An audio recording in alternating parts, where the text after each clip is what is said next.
Well, hello everybody, and welcome to the 304th edition of the Boxing Asylum Nuthouse podcast. I'm your host, Steve Wellings, and joining me on the call this evening, we have Andy Patterson and Ozzy Smith. We have a special guest coming up a little bit later on, so keep an ear out for that. Plus, we'll be previewing the Josh Warrington, Carl Frampton fight next weekend, White Chisora 2, bit of Charlo action as well. Plenty of Bellew of the week, so we'll get through them.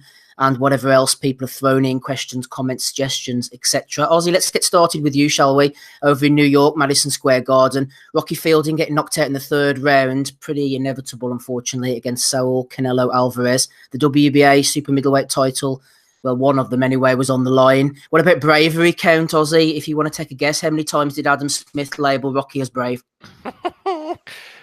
Is he going to issue any VC medals, do you think? I'm going to say it was all night during the performance, wasn't it? From the first knockdown to the very last. It was a brave effort, In my opinion, a brave effort is just simply outclassed. I think we all called it last week. We thought it was going to be short and sweet. Canelo would just be too strong, too powerful. And he showed that literally straight away. It literally seemed like Fielding couldn't hold a shot. I thought he struggled. He couldn't get to grips with Canelo's style. Did fire back occasionally, but never caused any problems. And he was vulnerable to the body. Headshots didn't really... I think Canelo landed one meaningful headshot, and I think that was one of the final knockdowns. But it was the body work, the left hooks, and the redness on Rocky Fielding's body just showed. It was repeated shots, and he was truly outclassed, really. Truly outclassed. Never really in the fight. I never gave him much of a chance, I think. I'm not having a go, but while it's the typical British way now, well, he's a nice guy, he deserves the opportunity, etc., things like that. In my opinion, I mean, he beat a guy for the regular title who wasn't world level anyway, in Tyron Zoiga. Got a brilliant opportunity. I do not begrudge the guy for taking the fight. It's a career high payday. Can't see anybody ever beating it for him. And a brilliant experience, but being brutally honest, to fight that, unless Canelo dislocated his shoulder or had a Ryan Burnett freak injury, Rocky Fielding was just never going to win. And there's nothing wrong with that, because at the end of the day, Saul Alvarez has won, 50 fights and outclassed a hell of a lot of people. He's a top quality opponent, and it was a case of he was just fielding. That saying, Canelo as a super middleweight yet. I think he belongs at 160. I think that is his weight. But no, I think because he's got this belt at 168, we're probably going to see a few more Canelo weight fights now. So probably he'll have people coming down to 165, 164, 166. Who knows? Whatever weight he fancies, no doubt that'll be put in. But overall, for the main event, not particularly competitive and not a shot result either.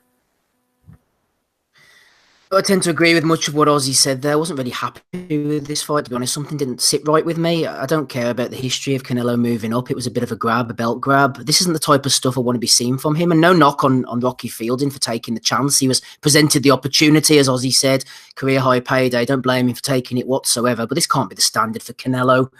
And, I'm not interested in seeing any more of this. He's on $30-odd million a fight. He doesn't do any promotion. He doesn't turn up for media workouts. There's no pay-per-views to sell. Could it all become a little bit too cushy for the Ginger one? Yeah, I mean, how long's the deal again? How many fights is it over so many years? It's about 10, isn't it, I think? 10. So I was just thinking about this, actually. I think I agree everything what Ozzy was saying, especially the fact that he should be at middleweight and campaigning there. I think as part of this, as part of this deal, we're going to see him fluctuate between 160 168. So I could see him stay, no 168, but I could see him kind of like taking fights here as a kind of tick over, keep busy fight, saving him to drain himself to kind of take off extra bit of weight, because he's believed to go up to as high as like 180 between fights and stuff. So he doesn't need to shed too much off, preserve a bit of his body, a bit of his career. And then when the big fights, is kind of present himself at middleweight, like you said, people want to see Danny Jacobs. They want to see maybe Jamal Charlo, maybe the Golovkin third fight as well. Lemieux seems to be finished at 160, so we might get that fight still at a catch weight at 163 or something like that. for that fake title that Rocky Fielding had last night. But yeah, I agree with you. Clearly, he was getting a gimme fight coming off of 2 Golovkin fights. Some people wouldn't begrudge him that, but there is. I said it last week. It's a fake world title. Callum Smith is the lead WBA champ. So that kind of opens it up now. Probably John Ryder got a shot, maybe Callum Smith, or does he next in line now for Canelo? Who knows? But you can maybe see Canelo kind of keeping that possible mandatory fight if Ryder gets called for it. But I think John kind of maybe even said to us it was the eliminator was for Callum Smith's title. So who knows? I dare say if he gets a chance at a title, so to speak, and there's money on the line, I think he would take the Canelo fight in a heartbeat. But yeah, I think 160 is going to be a stopgap from between that and maybe the kind of so-called bigger fights at 160. Andy, just before we bring Donnie in, we have to say, obviously, Canelo's moving up. This is, 3-4 world titles at different weights now. We're starting to look at him in a historical context, I am at least anyway. Where's he starting to sit in, the pantheon of the Mexican greats? Your Julio Cesar Chavez Seniors, Salvador Sanchez, Ruben Olivares, Ricardo Lopez, Zarate as well. These type of guys, I mean, he's starting to push up towards that conversation, isn't he now? He's definitely up there. I suppose the thing is always going to stick in the people's clothes is maybe the catch weights and stuff and all the type of demands that he makes and stuff. But people are going to add that into his resume last night. What is that, 4th weight title now? I really don't know if he can say that. For example, I mean, Miguel Canto, I recall me having something like well over 10 defences of his title. I think he was maybe a flyweight or super flyweight. You got Barrera, Nargile, Morales, Ricardo Lopez, the guy that fought the Welsh boy, Saldivia or Saldivar. Oh, Saldivar. Yeah, I know. Yeah, I can't think of his name. Vicente. Vicente Saldivar, I think it is. Yeah. He fought Howard Winston. That's what it was. He fought him about 3 times, I'm sure. But no, I think, say, if you're talking like my top 2 great all-time Mexicans of all time is Chavez and Sanchez. Obviously, you've got Olivares in there as well, and probably Carlos Zarate. But I can't really kind of rank Canelo at the minute. I mean, his resume is top notch. He can't really kind of decry anything or anybody that he's fought and faced, other than the fact that you might point at catch weights. But think about Golovkin twice. Again, he had a kind of test fight, didn't he, against Chavez at kind of 165. We'll not go to Liam Smith. Amir Khan, it was what it was. Cotto, yeah, decent enough fight. Kirtland done the business as expected. I thought he lost to Lara and I thought he lost to Trout. Definitely lost to Mayweather. But those 3 names that I mentioned, especially Lara and Trout at 154 at that time, were top 3-4 at 154 division. So I've absolutely no dispute as to who he's fought. It's where he's going to end up. If he gets the opponents leading forward, and that the Golovkin wins are obviously kind of fantastic on his record. But if he kind of stays at 160 for here on in and maybe clears it up, becomes he is the man basically with the lineal title. But if he can clear it up with other titles and stuff, you'd definitely be knocking top 5. Yeah, Canelo's the main man with the zone at the moment now. Also, Oscar De La Hoya. I can't see him going across the divide and fighting people like Bob Arum's fighter Gilberto Ramirez, even though Arum, who was up for Bellew of the week later, was saying that both Gilberto Ramirez and Jesse Hart, I think it was, or somebody else, would both beat Canelo. The Bob father, he doesn't care anymore. He just says whatever he thinks. But we will be talking about Ramirez against Hart, which was on ESPN Plus or something a little bit later on. But if you heard ESPN commentator Joe Tessitore talking, you would think that Ramirez, and it was some war. At the end, Tessitore says, Ramirez and Hart, the rematch. Wow, spectacular action. Amazing stuff. That's what Tessitore come off with. So judging by that, you would think that maybe Canelo would be in line to fight someone like a Ramirez, who he'd probably beat, to be honest with you. Put that to one side, Donna. You don't need me to tell you this. You're an experienced boxing guy. You've been around the game for a long time. Love him or loathe him, like his results or not, Canelo is the peak, isn't he, of boxing? I mean, I'm not saying he's the greatest fighter in the world pound for pound, but you watch him moving around the ring, the footwork, the way he closed Rocky Fielding off, didn't give him any angles. Fielding looked a lot taller. He tried to get the jab off, but Canelo was just moving him to the ropes time and time again, throwing that left hook to the body, and Fielding couldn't get him in with the return left hook because Canelo was pulling back out the way of it. This is the highest of quality, and we need to see Canelo testing those skills against the highest of quality opposition as well, Donna. Yeah, I agree. And by the way, just for the record, the highest quality of opposition is at middleweight. Not only is it where I think Canelo naturally belongs, but it's where, his chief doubters in terms of his supremacy over the middleweight division, that's where they lay. Golovkin probably won one of those fights. If you're being fair, he probably won at least one of them. And even if he didn't get the official decision, you've got Charlo, you've got Jacobs, you've got Andrade, all of whom present significant challenges. You could maybe even argue that Billy Joe Saunders does as well. And so, I mean, those are all fights I'd like to see, and none of the people at super middleweight really excite me. You have to realize that super middleweight is a barren division that has been occupied by, I think, second-rate fighters, more or less, because first you had Ward there, who was the unquestioned king, and then you had Badu Jack there, who really should have been the lineal and unified champion at 168, because I think he probably beat DeGale, even if the scorecards gave him a draw in that fight. And then he moved up to 175. So basically, what's left at 168 is really a big pile of leftovers, and guys that really haven't established themselves just as yet.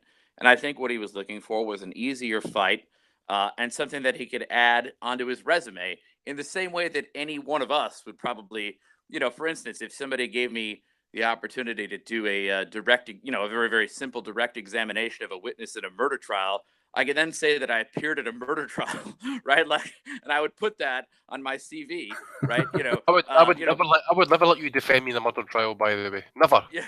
Lionel Hutz. Is Lionel Hutz over here? Probably because you'd be fucking guilty, but even the O.J. Simpson when they got fucking off with murder, man. If you'd been in charge of him, but and that was with DNA evidence. Well, I'm no Johnny Cochran, but anyways, no, I mean the point is that he basically wanted an opportunity to say, hey, you know what? Did you say he's a 4-weight world champion? I forget. Did he win one at 147? No, it's 3. It's 3. That's what I thought. Yeah. So it's 154, 160, and now, yeah, he went up. Sorry, Donnie, have I added a welterweight reign erroneously here?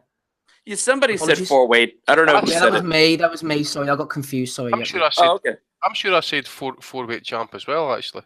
Yeah. It's just 3. So actually, and if you go and just to prove to you how meaningless that is. Well, he was a WBC youth champion, so that counts as a world title. Definitely. We're counting that. We're counting that.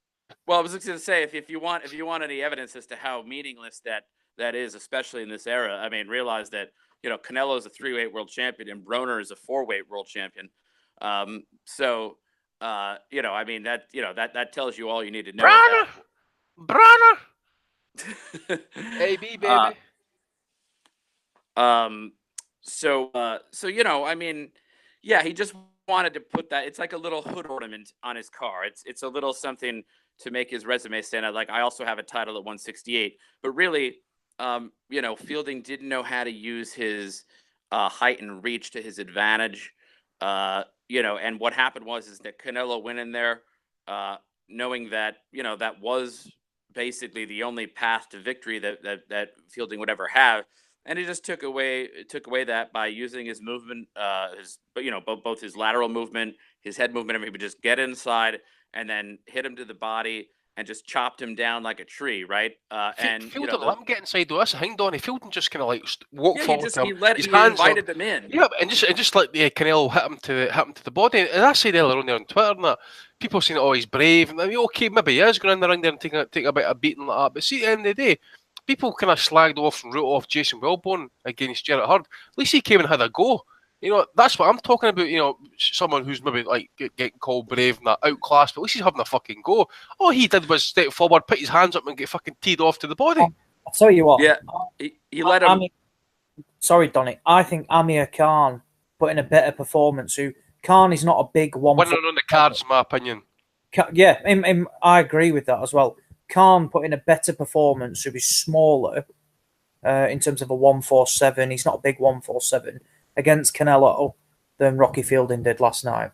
By far he did. Of course he did. And I mean, Fielding seemingly just the only advantage that he did have, he just gave it away. He just let Canelo come right in there on him. He didn't try to, make him pay every time he tried to come inside. You're supposed to stick that jab out there and keep moving and like make it awkward so that he every time he tries to come inside, he pays for it. And that just never happened at all. He was seemingly willing to fight him forehead to forehead at particular times, and and to let him have an inside fight, which is exactly what he can't do. It's the only path to victory that he had. He just gave it. He just gave it straight away. And yeah, I mean, people say, "Oh, well, he had a go at it or whatever." Well, did he? I mean, really? Like he was getting paid a lot of money. I mean, I think anybody probably in his position, at 168, any one of those titleists would have gladly taken an opportunity for the money that was on offer.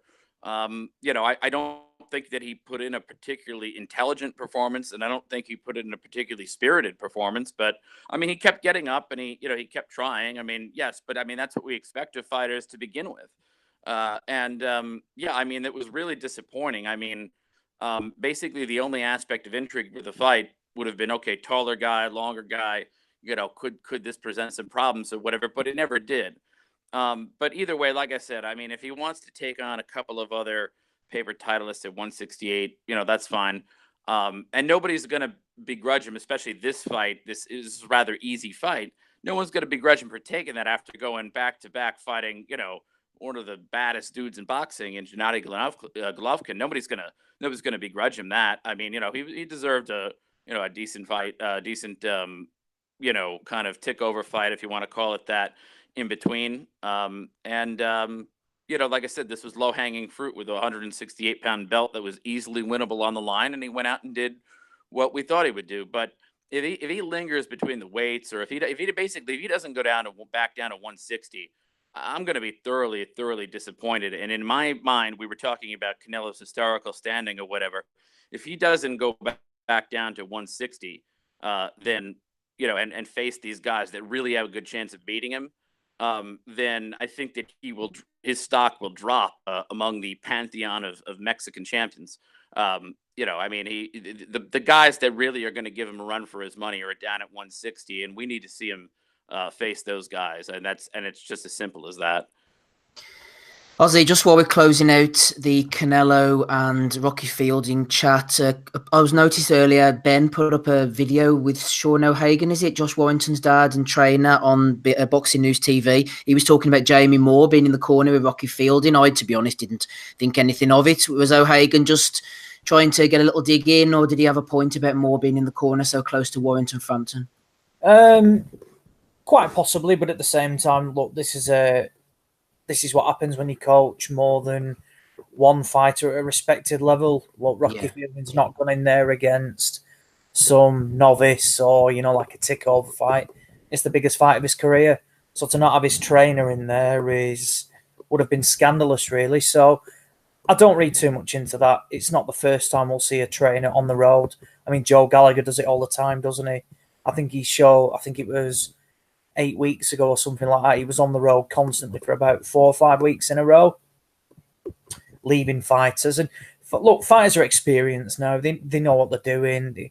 Frampton doesn't need someone to hold his hand in the penultimate week, etc., things like that. So I wouldn't read too much into that. But just before we do close out, I think it's going to be interesting to see where Canelo does go next, because I think there's talk that we're going to see a third Golovkin fight. But if we don't see that,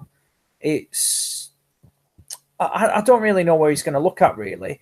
Obviously, the Danny Jacobs fight makes sense. It seems seemingly easy to make. Both fighters are on DAZN. Matchroom USA and Golden Boy clearly are going to have this relationship moving forward. So that'll be interesting. I would personally like to see the Billy Joe Saunders fight. I don't think they want any business of that. And I would probably take Saunders. I think Saunders would give it a really good go. I think his movement would cause problems for Canelo. It's just a case of whether he'd be able to take the power. But Saunders is an excellent boxer in himself, and I definitely think would cause problems. But I don't think we'll see that fight anytime soon. Definitely not now, because he doesn't hold the world title. So up next for Canelo, it's going to be interesting to see, but I definitely don't want to see him staying at 1 168 because whilst he's just won a belt there, I don't think he has any really meaningful business there at the moment. Yeah, I mean, I think it has to be Golovkin next because I think that if you think about it, Charlo presents danger, Andrade presents danger, Saunders presents, the danger of getting outboxed, I think, at least. Jacobs presents danger, but none of them offer the payday that Golovkin do. And plus, that's what the fans want to see because they're already invested in watching these first two fights, which were excellent fights, both. So I think that as long as the sanctioning organizations will allow him to, which I believe they will, obviously, because of the money involved. I think that they should let that Golovkin fight go ahead first because he doesn't want to take the chance of losing to somebody else and blowing his. We're not blowing it. I mean, people still want to see the Golovkin fight, but it would take a little bit of the steam out of the third installment of a Golovkin fight if he were to take a loss in the interim. So I'd imagine it'd be Golovkin rematch first and then everybody else. The only thing that sucks, though, is that if you're Jacobs or if you're Charlo, it's like, especially Jacobs, I mean, he's been waiting for that shot for like a long time, you know what I mean? And like to have to see Golovkin get a third shot before he even gets his first, it has to be really frustrating from his perspective. Jacobs should have been jumping in the ring last night, I think, demanding that fight. Yeah, he should have been jumping in whether he was invited or not. Yes. Yeah, absolutely. I mean, but I mean, the one thing that he's got going for him now is that Canelo's on DAZN and Jacobs is too, and he's with Hearn and everything. So no, Jacobs isn't. Jacobs' contract, as far as I'm aware, with Hearn has expired as it has with HBO. Wait, so his contract with Hearn and with HBO was so he's a total. I believe that his Hearn contract has expired. I mean, I'm not saying he's going to leave Hearn or anything, but to my understanding, he's still advised by Heyman, but I'm not sure that he's still contractually obligated to match him. Oh, all right. Well, that's interesting. I didn't know that. I mean, but if he's still going to be sticking with the DAZN network, though, it probably will, in terms of what network is the fight going to appear on and everything. I mean, probably make it easier to make, but at the same time, like I said, Jacobs presents risk. So if you're Canelo, I think you'd rather take that Golovkin fight first and make all that money before you then jump to these other guys. So I mean, yeah, it's tough for Jacobs, and I kind of feel sad for him because actually you can make an argument too that some people do that he beat Golovkin, and that should have been him getting those fights in the first place. So he's kind of if the Golovkin fight is next, which I would imagine it would be if you're being rational about it, and you're thinking about it from a Canelo's business perspective, it just sucks that he's had to wait this long for it, and he might have to actually wait to the end of the year before he finally gets a crack. Yeah. If I've heard that Jacobs thing, if I've misheard it, any of our listeners want to pick me up, then by all means, please do so. But that's my understanding anyway. Donnie's gone through all the names there, hasn't he? Andrade, Charlo, Billy Joe Saunders, Golovkin, Canelo, Jacobs. I'm sure there's another one I've forgotten. It's not the best middleweight division, in the whole of its history, but I tell you what, it's pretty damn strong, and it would be a real shame if we don't get these guys fighting each other, Donnie, at least a couple of times each. I mean, it's ridiculous if we manage to go through this era without seeing any of these fights come off now. Yeah, and how old is Jacobs too? I kind of forget. He's nearing his mid-30s, I think. Golovkin's obviously older. 31 maybe, late 30s. Yeah. So it's like, yeah, we want to see him now. We want to see that action now. I don't want Canelo dicking around at 168. And also, too, by the way, somebody that will be up at 160 within a fight or two is Hurd because he's fucking gigantic. So, you throw him into the mix and, you really got a solid middleweight division there with interesting style clashes. And it's not clear who's the best. And also, even if you think that Canelo is the best, there are different style matchups that you can make, which would be kind of like, even though you think this fighter's better or he's got a better resume, fighting any one of those 6 names that we just identified would be like kind of the stylistic kryptonite to that other fighter. You know what I mean? So you could see a whole hodgepodge of these fights, and you might get results that don't actually leave a clear winner, but at least we could see the fights, right? And, time's a ticking. In the modern day, any big fight that you're making takes like 3 months to make, anyways, for the pay-per-view and whatnot. So, I mean, we need to see these fights. And any time that Canelo spends up at 168 is, in my mind, clearly wasted time.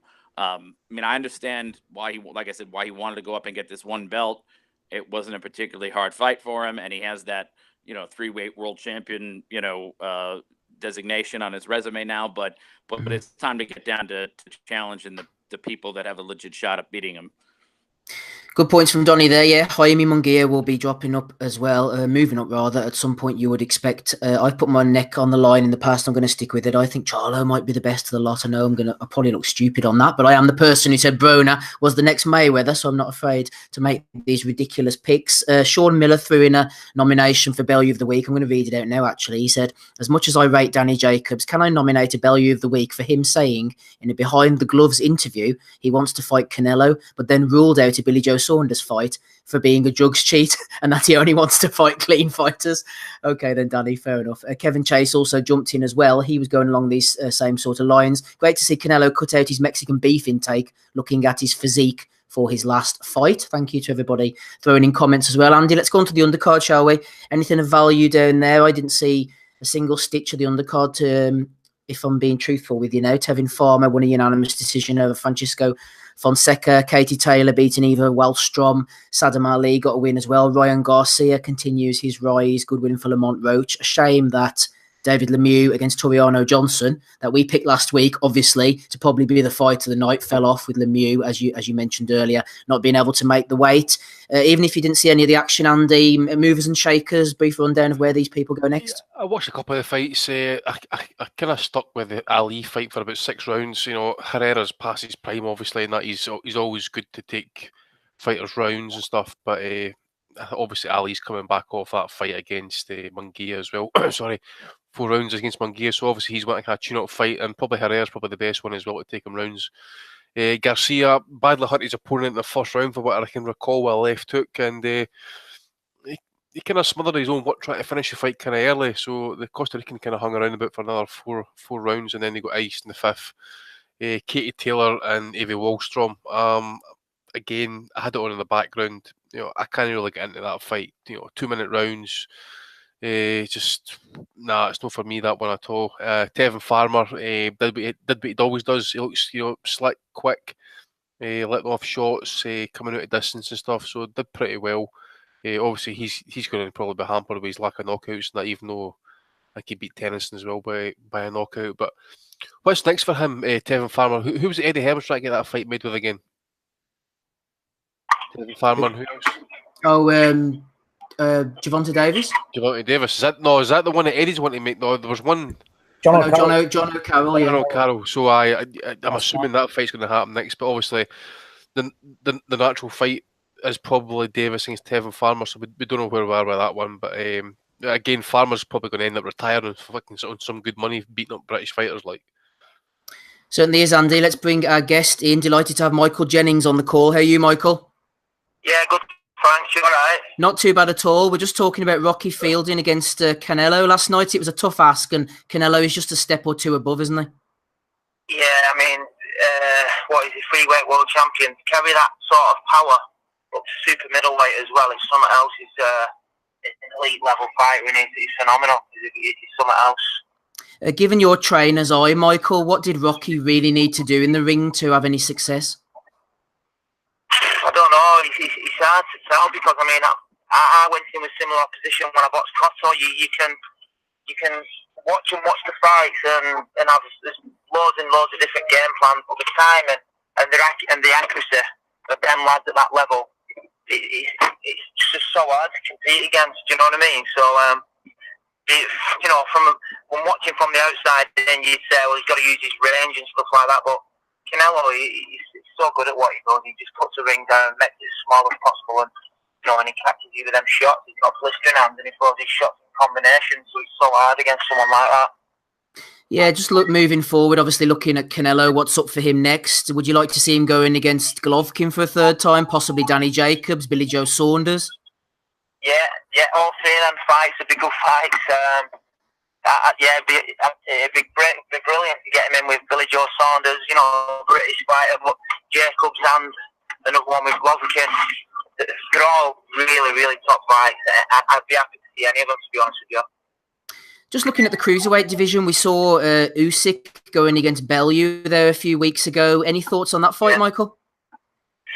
Yeah, I was actually sat there watching that fight. I've seen Usyk fight before on TV, and seeing him in real life is it was surprising how relaxed he was. You know, when you see him live, he looked quite gangly, really, for someone, you know, so heavy, and the shots that he was throwing, it was effortless to him. And fair play to Tony, you know, he put up a good fight, and every credit to him for wanting to face someone of Usyk. He's a class fighter, they're both class fighters, but you know, Usyk is something else. Just sticking with the cruiserweight theme, what about Matty Askin? We obviously saw him going against the Octopus, Lawrence Okoli, recently. When's Matty? I mean, is he, you know, looking back to get back sooner rather than later?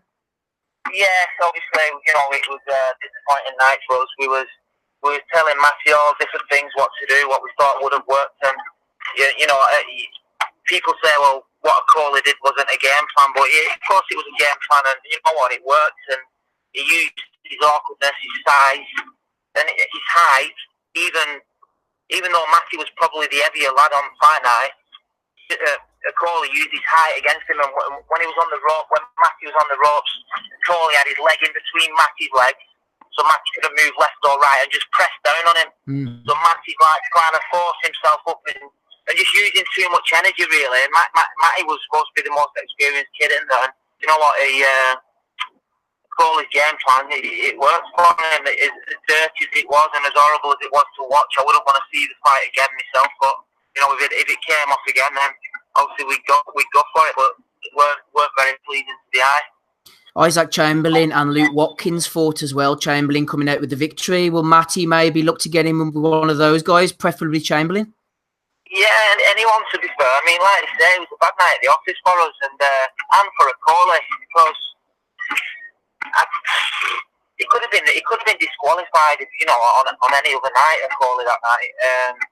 It just weren't a good fight, and like I say, as horrible as I say it, you know, there was good tactics. There was horrible tactics as well, and it doesn't make for a pleasing fight for me. But yeah, Matty's ready for whenever.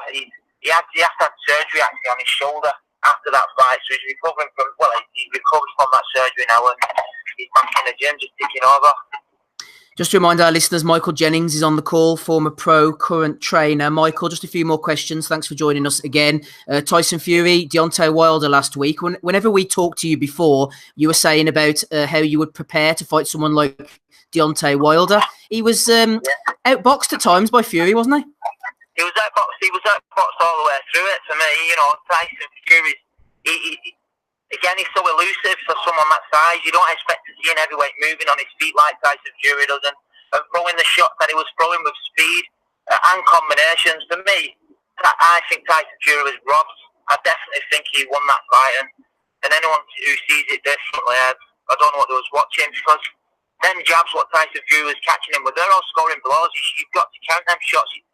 With heavyweight boxing, people just want to see him going in and slugging and smashing each other up, but Tyson Fury is more technical. If you're more purist, then for me, Tyson Fury won, definitely.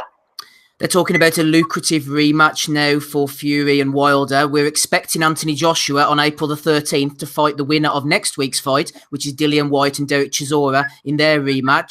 Who do you think is going to come out on top in the heavyweight division, Michael? I don't know. You've got obviously Joshua's gonna be in. I think he'll be in the top two. He's gonna be the winner of Dillian Whyte and Chisora, definitely, I think. And then you've got the Deontay Wilder and Tyson Fury. And me personally, I think Deontay Wilder's going to come out completely different to the way he came out in the last fight against Fury. I think he'll just come out and try and put it on Fury, which is what I thought he possibly would have done in the first fight. I mean, we all saw that he could hurt Tyson, so I think he'll take confidence away from that, and I think he'll put it on Tyson, if I'm honest with you. A final couple of questions, Michael. Mark Jeffers, Aussie's telling me about 9-0, young pro at super middleweight, maybe one to watch. Yeah, Mark's coming on. He's come on leaps and bounds. He had a couple of amateur fights with us. He's only 20, so we're just taking our time. He's not even got his man strength yet. But he's one of them. He's good at most sports that he does, and he picks things really well. Good. So we just keep building him up, and put him in with some strong journeymen and stuff like that. He's learning things by each fight sort of thing. So we'll probably try and get him another 6-rounder early next year, then hopefully step him up to 8 rounds and just see how he gets on. Just keep progressing. Mark's doing great. He's always in the gym, and fair play to the kid. Yeah, we'll look forward to Mark and his progress. Finally, then 2 pay-per-views next week. We've mentioned the one. The second one is on BT Sports. Josh Warrington against Carl Frampton. Who you got, Michael? Frampton. I've got to go with Frampton. Just off the opponents that he's boxed, and you know how he's come through them sort of opponents. But saying that, I mean, when Scott Quigg boxed Carl Frampton and Scott Quigg decided to turn the pressure up, I think he was catching Frampton with good shots in the last couple of rounds, where Josh Warrington is not going to be waiting. That's his style. So it will be a good fight, but I just think Frampton will have too much for him. Excellent stuff. Thanks always for joining us, Michael. Pleasure. Well, mate, thanks for having us on. All the best. Cheerio. Cheers, pal. See you in a bit. Michael Jennings there. Thanks for Ozzy for sorting that one out. Always good to hear from Michael. Like I said, excellent pro. Fought Miguel Cotto. Good trainer as well. Few prospects coming through. He's picked Carl Frampton then. Who's the lads going to pick? Donny, Andy, Ozzy, myself. Rob Kelly's coming on as well in a little bit. Who are we going to pick? That's the question. Let me know on Twitter as well who you guys are going to pick. Episode 304. The last one of the year we expect. You never know. You never know. Ozzy, anything from the undercard briefly from you? I'm talking about the undercard in New York. Tevin Farmer, Katie Taylor. I know you love a bit of Katie Taylor on a Saturday night, Oz. Yeah, what can I say? It was that good. I fell asleep during the fight, so it was a truly formidable contest. But no, I just can't buy into it, into women's boxing. The problem is Katie Taylor's levels above the people she's fighting, and she's never really been tested. I think the hardest fight of her career has been against that Jessica McCaskill, which was, God, it seems like 12 months ago now or something like that. Farmer, levels and levels above Fonseca. No surprise. He's keeping busy. I mean, we're seeing the John O'Carroll fight next. I think Eddie Hearn mentioned.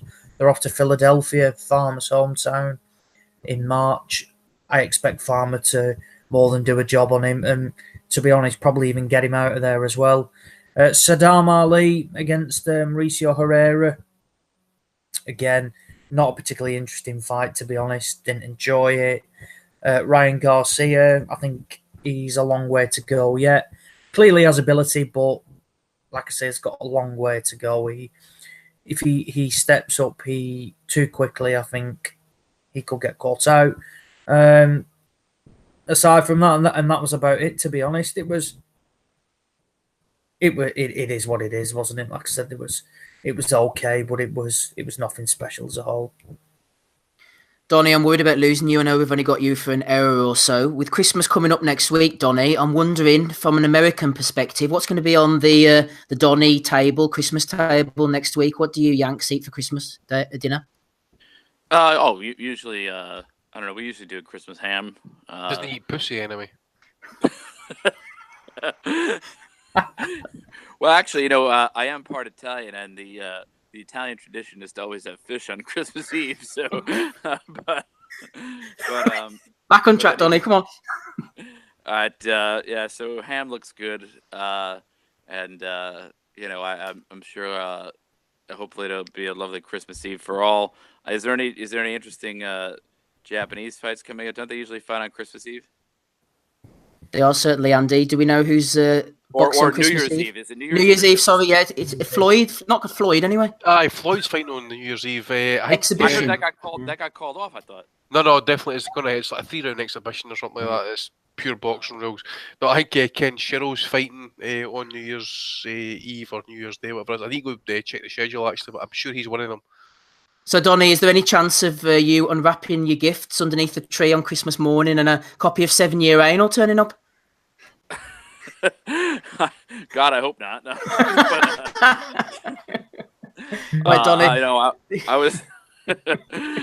I'm not even going to go there, man. No, Donny, I'm going to bring you back on track. I apologise for taking you down this avenue of smut and disgust. Tell me about Gilberto Ramirez, Jesse Hart. Did you have any interest? Did you see it? Any chance of going back and watching it? I actually really do want to see it. Actually, I heard it was a good fight. The only thing is I didn't get a chance to. I was out doing Christmas shopping and other stuff with the fiance. Yeah, so I missed out on it. Baby.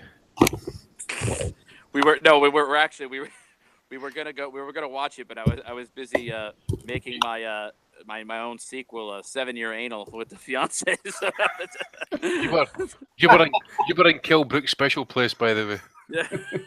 Oh man, I can't wait till Belly of the Week. I don't know. Maybe I can come You'll back be on here for that one, aye. Yeah, you're going to be gone, Donny. So tell me quickly, because Babs was on Twitter early, wasn't he? I know he's talking to Ozzy as well about this. Amir was making a few comments about Kell Brook. Anybody want to jump in on this one?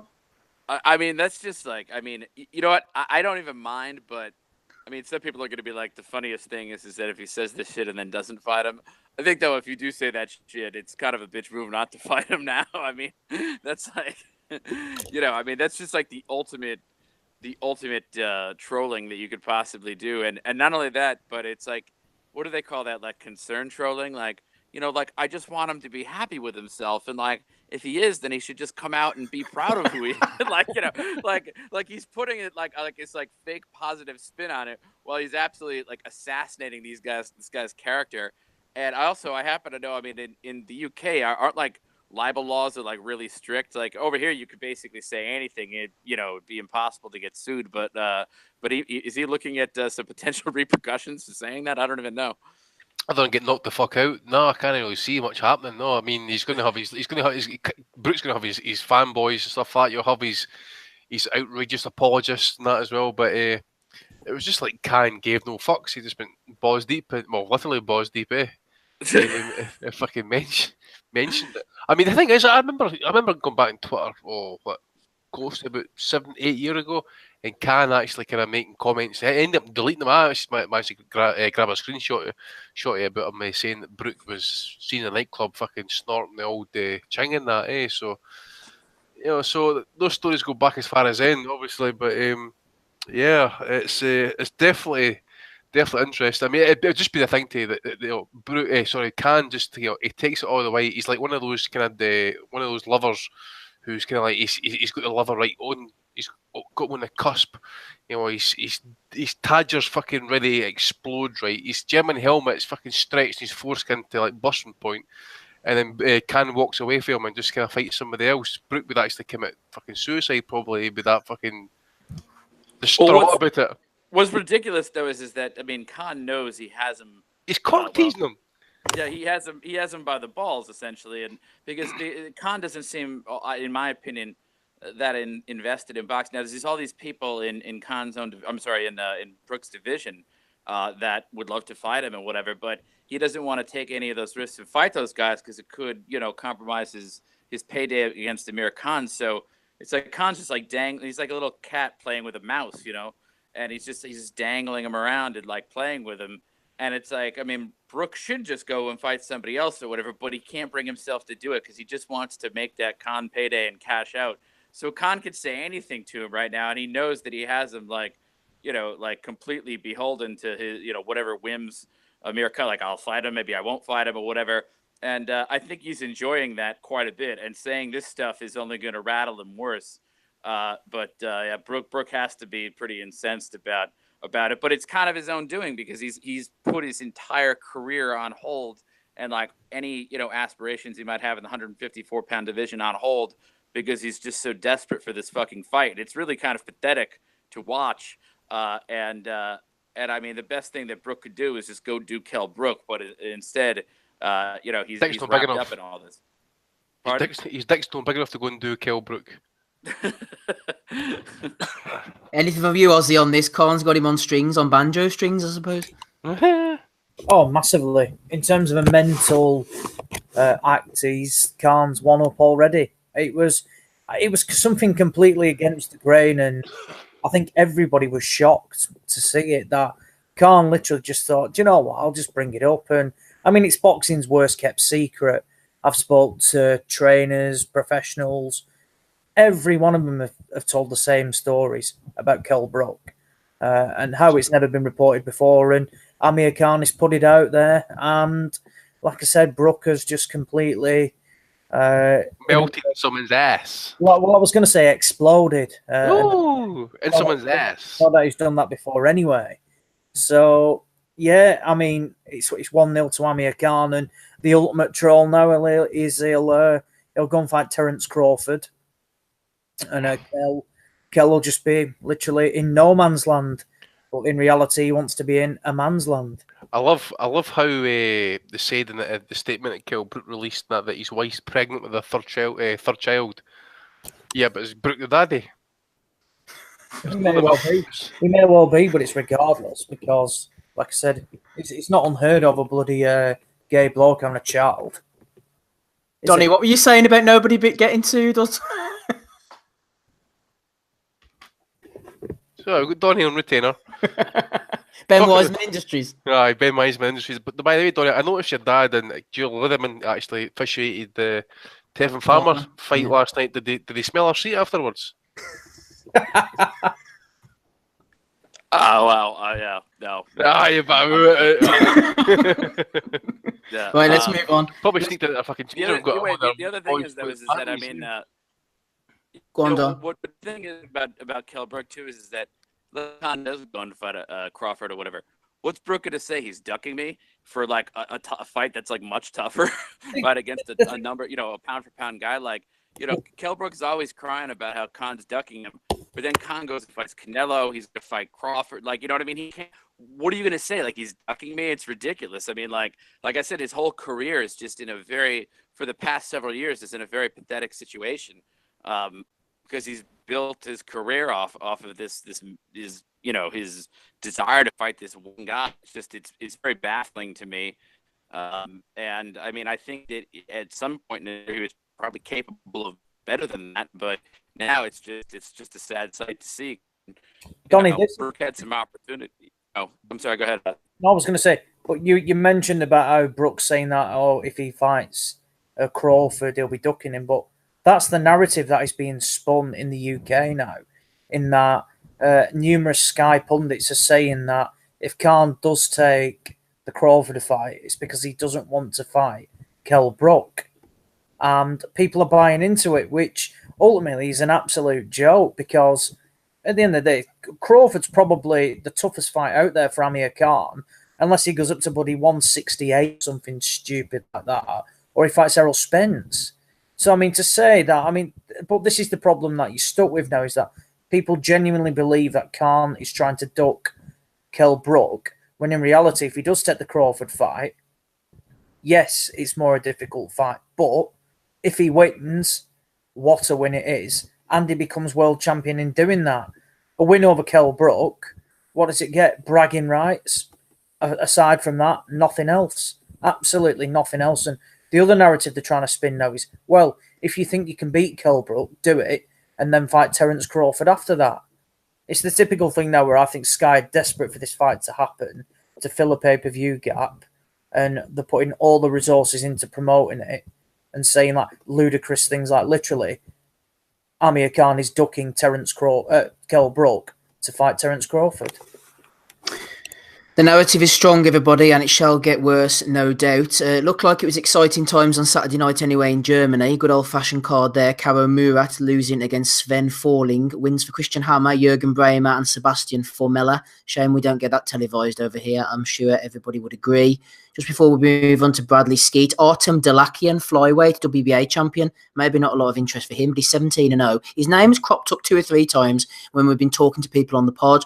I know that Sonny Edwards has been sparring with him. There was somebody else who was on as well, had been out sparring with him. And they said he's a pretty decent fighter, this Dalakian. So if you're interested in the lower weight action, you might want to keep an eye on him. Let's have a look at this Gilberto Ramirez, Jesse Hart fight then, shall we? I did mention it to Donnie earlier on. As for Ramirez, Andy, he has the unique talent, I think, of being fed this diet of lesser competition and still managing to look average most of the time. They keep on pushing the likes of these Bursaks, faded Arthur Abraham. Do you remember Habib as well? They put him in with, and he's a good body puncher, but he just can't seem to look good. I mean, what is it about Ramirez? I mean, I take it you're not a fan, Andy, are you? Maybe. Not a fan, mate. I'll tell you what, I was going to say that I've no. I try to think the last fight I actually watched. Remember the first Jesse Hart fight was the last time I maybe watched him fight. There's nothing for me. His whole reign just seems to be there. He's beat a well shot one Arthur Abraham. Dominated them, so to speak. Especially if you read the scorecards and that. But it never really kind of even looked like he was going to trouble at Abraham, regardless of outboxing and stuff, he just does nothing for me. I knew he's going to go up to 175. I don't know if we're going to see any improvement. Maybe he's going to be a bigger hitter up there. He's not draining himself as much. Still a few question marks for me. I just think his whole reign at super middleweight, it's just like that WBO reign of terror that Kawasaki had for a while, and that, isn't it? It's just been poor. Yeah, shout out to ESPN. I will give them their props. Their camera work was excellent last night. I don't usually notice these things, but they had this camera that was like on strings just above the heads of the fighters, and it just helped to see everything from different angles, and it really made the fight a lot more easier to watch for me, and you could see what was going on and the movements and all that, and it's hard to explain on an audio format, but I like the camera work and the way they were working from ESPN, so long may that continue. Ozzy, Jesse Hart is the nephew, I think, isn't he, of the great Eugene the Cyclone Hart. His chin's up in the air most of the time, and he's got a big lean body, which was far too available for Gilberto Ramirez's body shots. I thought that Hart lost the fight. I didn't have a problem with it. I know Hart was raging, thinking that he won, Ozzy, but at the end of the day, I don't think he could blame anyone but himself for that 12th round, because Ramirez clearly had hurt his left hand, hadn't he? He was only punching with one hand, and he was still managing to hurt Hart with the right hooks. And if Hart had won that last round, am I right in saying Ozzy would have won the title? What was he doing against the one-handed fighter? I agree with that. I completely agree. And he blew it. He just blew it. And it was a really strange performance, because I don't think Ramirez hurt himself. It wasn't exactly, like late in the fight. I think it was clearly obvious that he was struggling with injury from around the midway point, I think it was. So, and Hart just... It was really odd. I just don't understand it. I mean, I thought he had an excellent 11th round, looked strong, and then in the 12th, he just blew it and gave it away. And Ramirez just landed the shots that ultimately won him the fight. I think the cards showed that it was relatively close, and he was one round away from a draw. But Ramirez, whilst he's not everyone's cup of tea, he dug deep, and despite having the injury, he managed to pull through, and it was relatively entertaining. I have no interest in seeing it again. Jesse Hart can say all he wants that he felt he won the fight, but in reality, he lost the fight, and he had it in his hands there to take. So it was one of them. It's going to be interesting to see where he goes, really, because, like you say, he's been fed some utter garbage, and it's the typical WBO defenses, from where they'll just take in, literally defend against absolutely anybody. I mean, that Angulo, fuck me, like, who the hell, and Habib Ahmed. It's like, where did he put these guys from? It's just a disappointing reign since he won the belt against Arthur Abraham back in 2016. Who do we see him against next? I have absolutely no idea, but I don't see him going in against any of the top guys at the moment. I just don't see it happening whatsoever. Donny, moving up in weights, let's go down under. Your favourite place to be. Joseph Parker knocking out Alexander Flores in the 3rd round. A win in the 1st round as well for Junior Farr. He's not going too far, though. I've seen a bit of him. He's overweight. Parker wasn't overweight. He was in good shape in the Horncastle Arena in Christchurch. What about Joseph Parker? I think he's made an absolute packet, hasn't he, Donny? I think he's set up for life, so I wonder where his head's at, whether he's going to really give it another go and try to get another crack at the title, or, I mean, I'm sure you've got a lot of concern for the career of Joseph Parker, Don. No, not particularly. But I mean, I think that, I've said this before, I'll say it again, it's difficult for him to throw straight punches. Deontay Wilder has that difficulty as well, at least at times.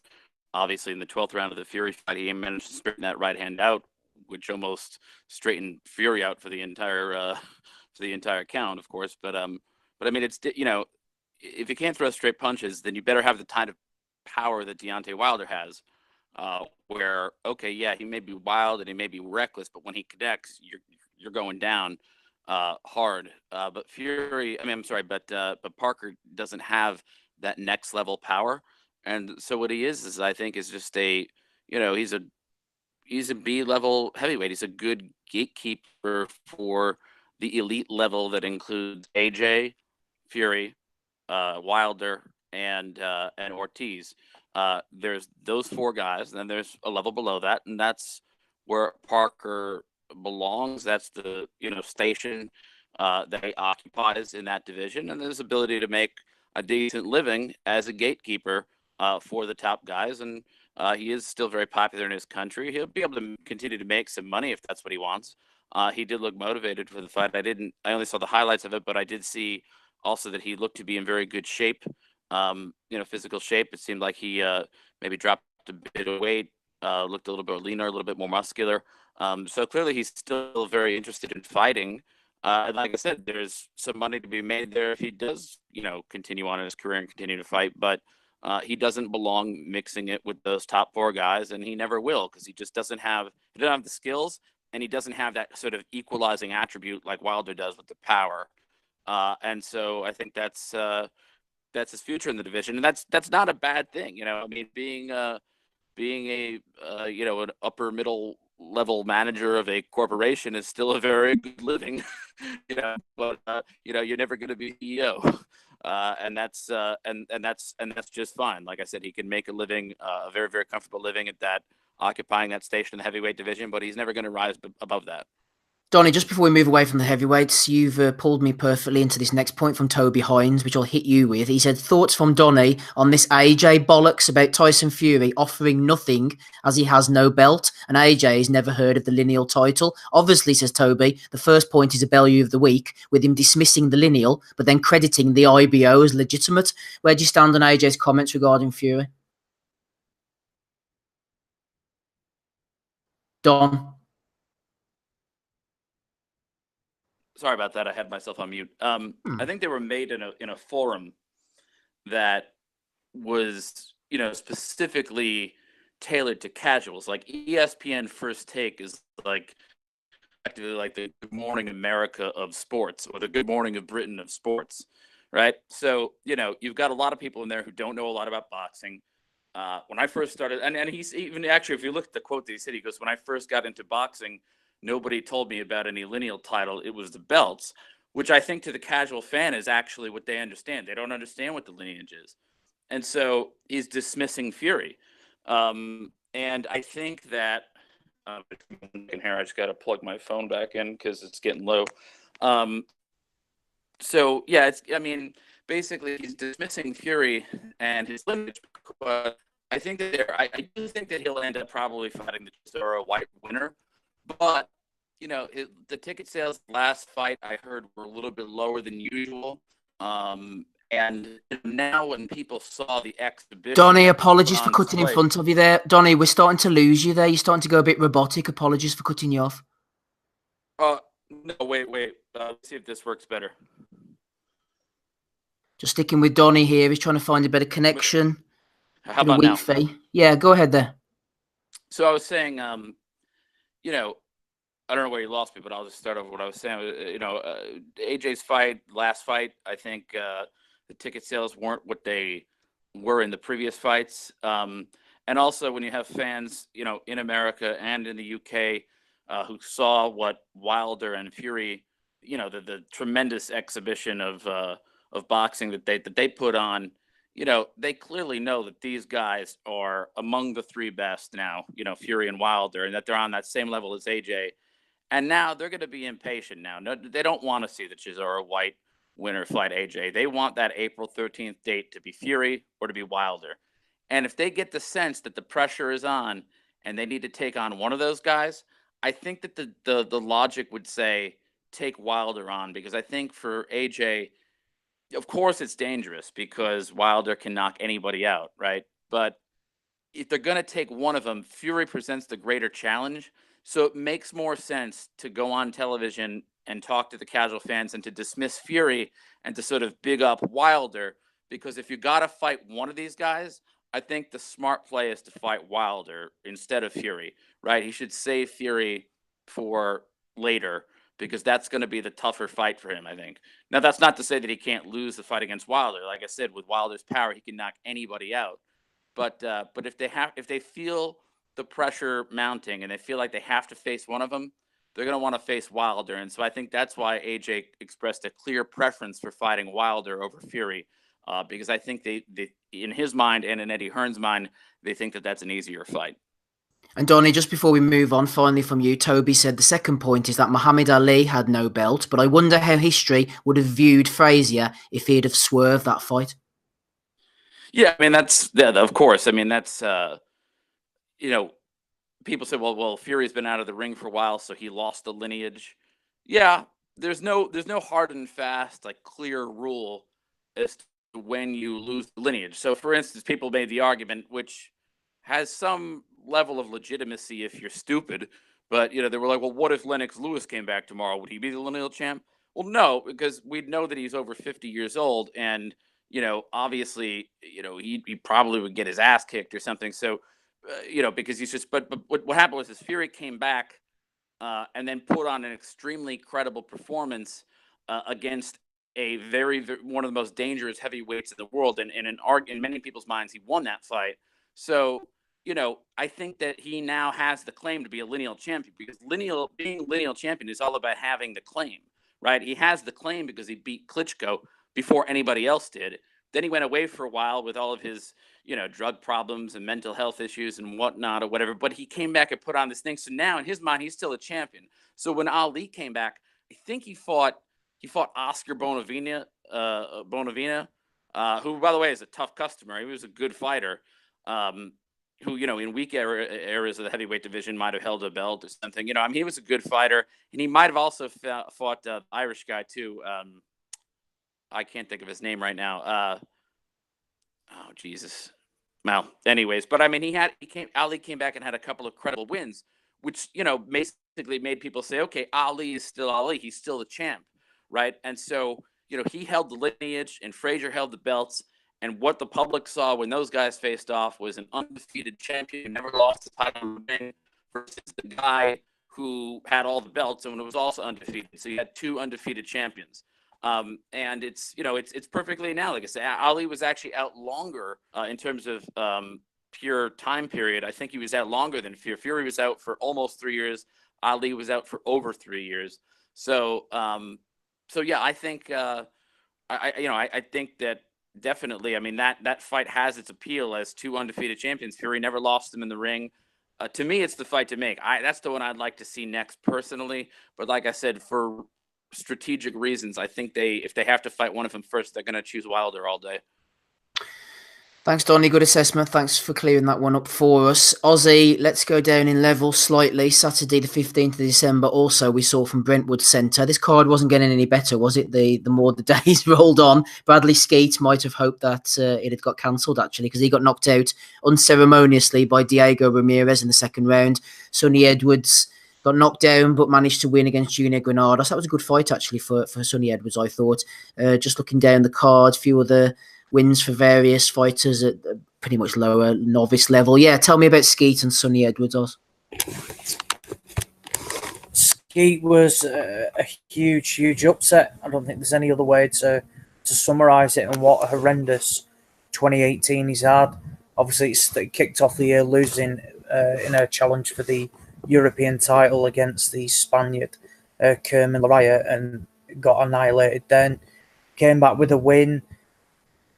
I think, putting it bluntly, this Argentinian guy Ramirez was brought in for Skeet to pick up a WBO fringe title, get himself a ranking, and then look to kick on next year. And he got iced.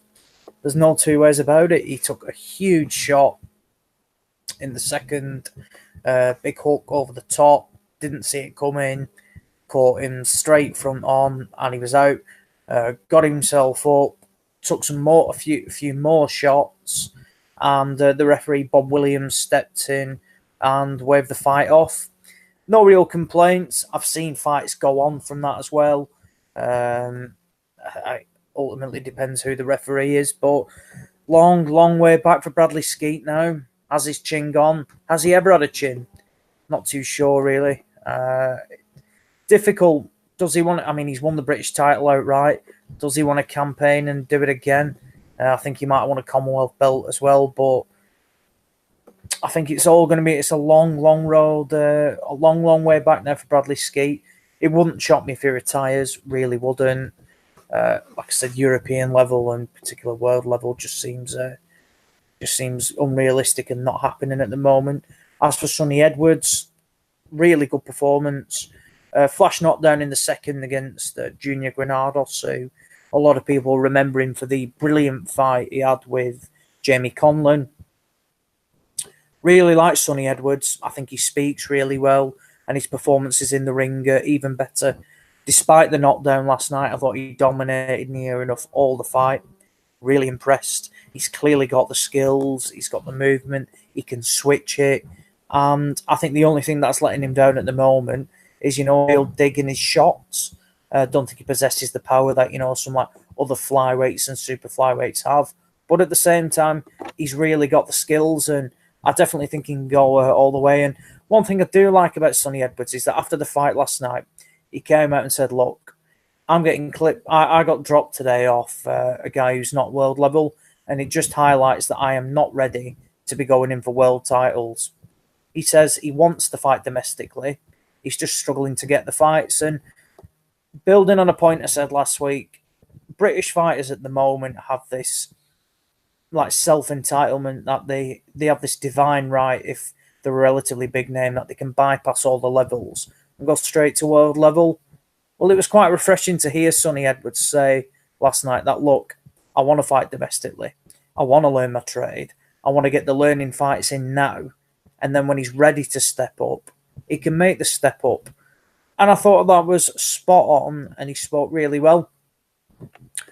The Paddy Barnes fight is a great fight, but we're not going to see it because Paddy Barnes has no interest in it, because he is a fighter that has this, he thinks he has this divine right that he deserves to box for world titles or European titles, yet he doesn't have a meaningful win on his record.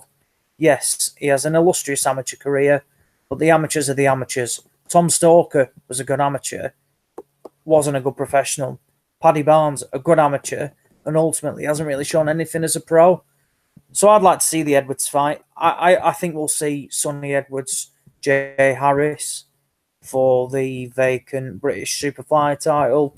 That wouldn't shock me to see early next year. Both of Sammy Frank Warren, good friends by all accounts, but I think it's a fight that we'll see. The rest of the card itself was just novices, young kids, just getting a run out before the end of the year. It was not a good card. The card fell to bits, like we said. Daniel Dubois felt ill during fight week, and Sam Bowen broke his ribs a few weeks ago against sparring David Avanesian, and him and Ronnie Clark was a great fight for this card. So I think overall, one to forget for Frank, one to forget for Bradley Skeet, and it's all eyes on next week for Frank's team to close out the year with a good show. And just to tie things up, Ozzy, Alex Leapai had pulled out of the Nathan Gorman fight, so that now frees up Razvan Kajanu, who was supposed to fight Dubois, to fight Gorman instead. Yeah, I mean, it all seems pretty convenient, doesn't it, really, that how one heavyweight opponent pulls out, the other one pulls out from a separate fight, and you can match the two together. That saying, I actually think this is a better fight for Nathan Gorman. I think Kajanu has been more active. Don't particularly rate him. I think Gorman will do a job on him and stop him. But I definitely think it's a better fight for him. And yeah, I don't mind it as a matchmaking exercise. I think the matching Gorman well, and likewise, I thought it was a good fight for Dubois as well. So I'm glad Gorman still gets a decent enough opponent in the grand scheme of things for where he's at. So yeah, it's conveniently worked out well if what happened was correct and Dubois was ill, and obviously Leapai. I don't think a reason's actually being given as to why Leapai's pulled out. I've not seen any citing injury or anything like that. I've seen a couple of tweets just saying he didn't get on the plane, so not really sure. Literally, Gorman said that. He said basically he just didn't get on the plane, so I don't really know what's gone on, to be honest. Yeah, the two sick fighters, I suppose, fall out, and then it makes sense to put Kajanu and Gorman, who are both willing to fight, in against each other, so no complaints with that. Andy, talking about Bradley Skeet, he hung around for a bit too long, didn't he? Whether it was him or his management or Frank or whoever it was, he needed to get a shot at something meaningful. And as soon as the chin got cracked, everyone's just going to be going for it now, and I don't see any way back to any reasonable level for Skeet. Yeah, well, there was a question mark. Was why was Skeeton not getting pushed further? I mean, I think we're going back as much as 2 years ago. Actually, people were saying, why is he not up at European level? Maybe they knew deep down he wasn't any better than say British level. I mean, it took him a while to pick up the British title outright. Sam Eggington, the victory was it was a very good performance. For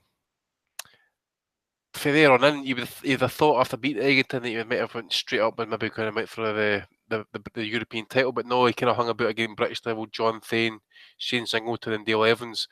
These are decent enough fighters at domestic level.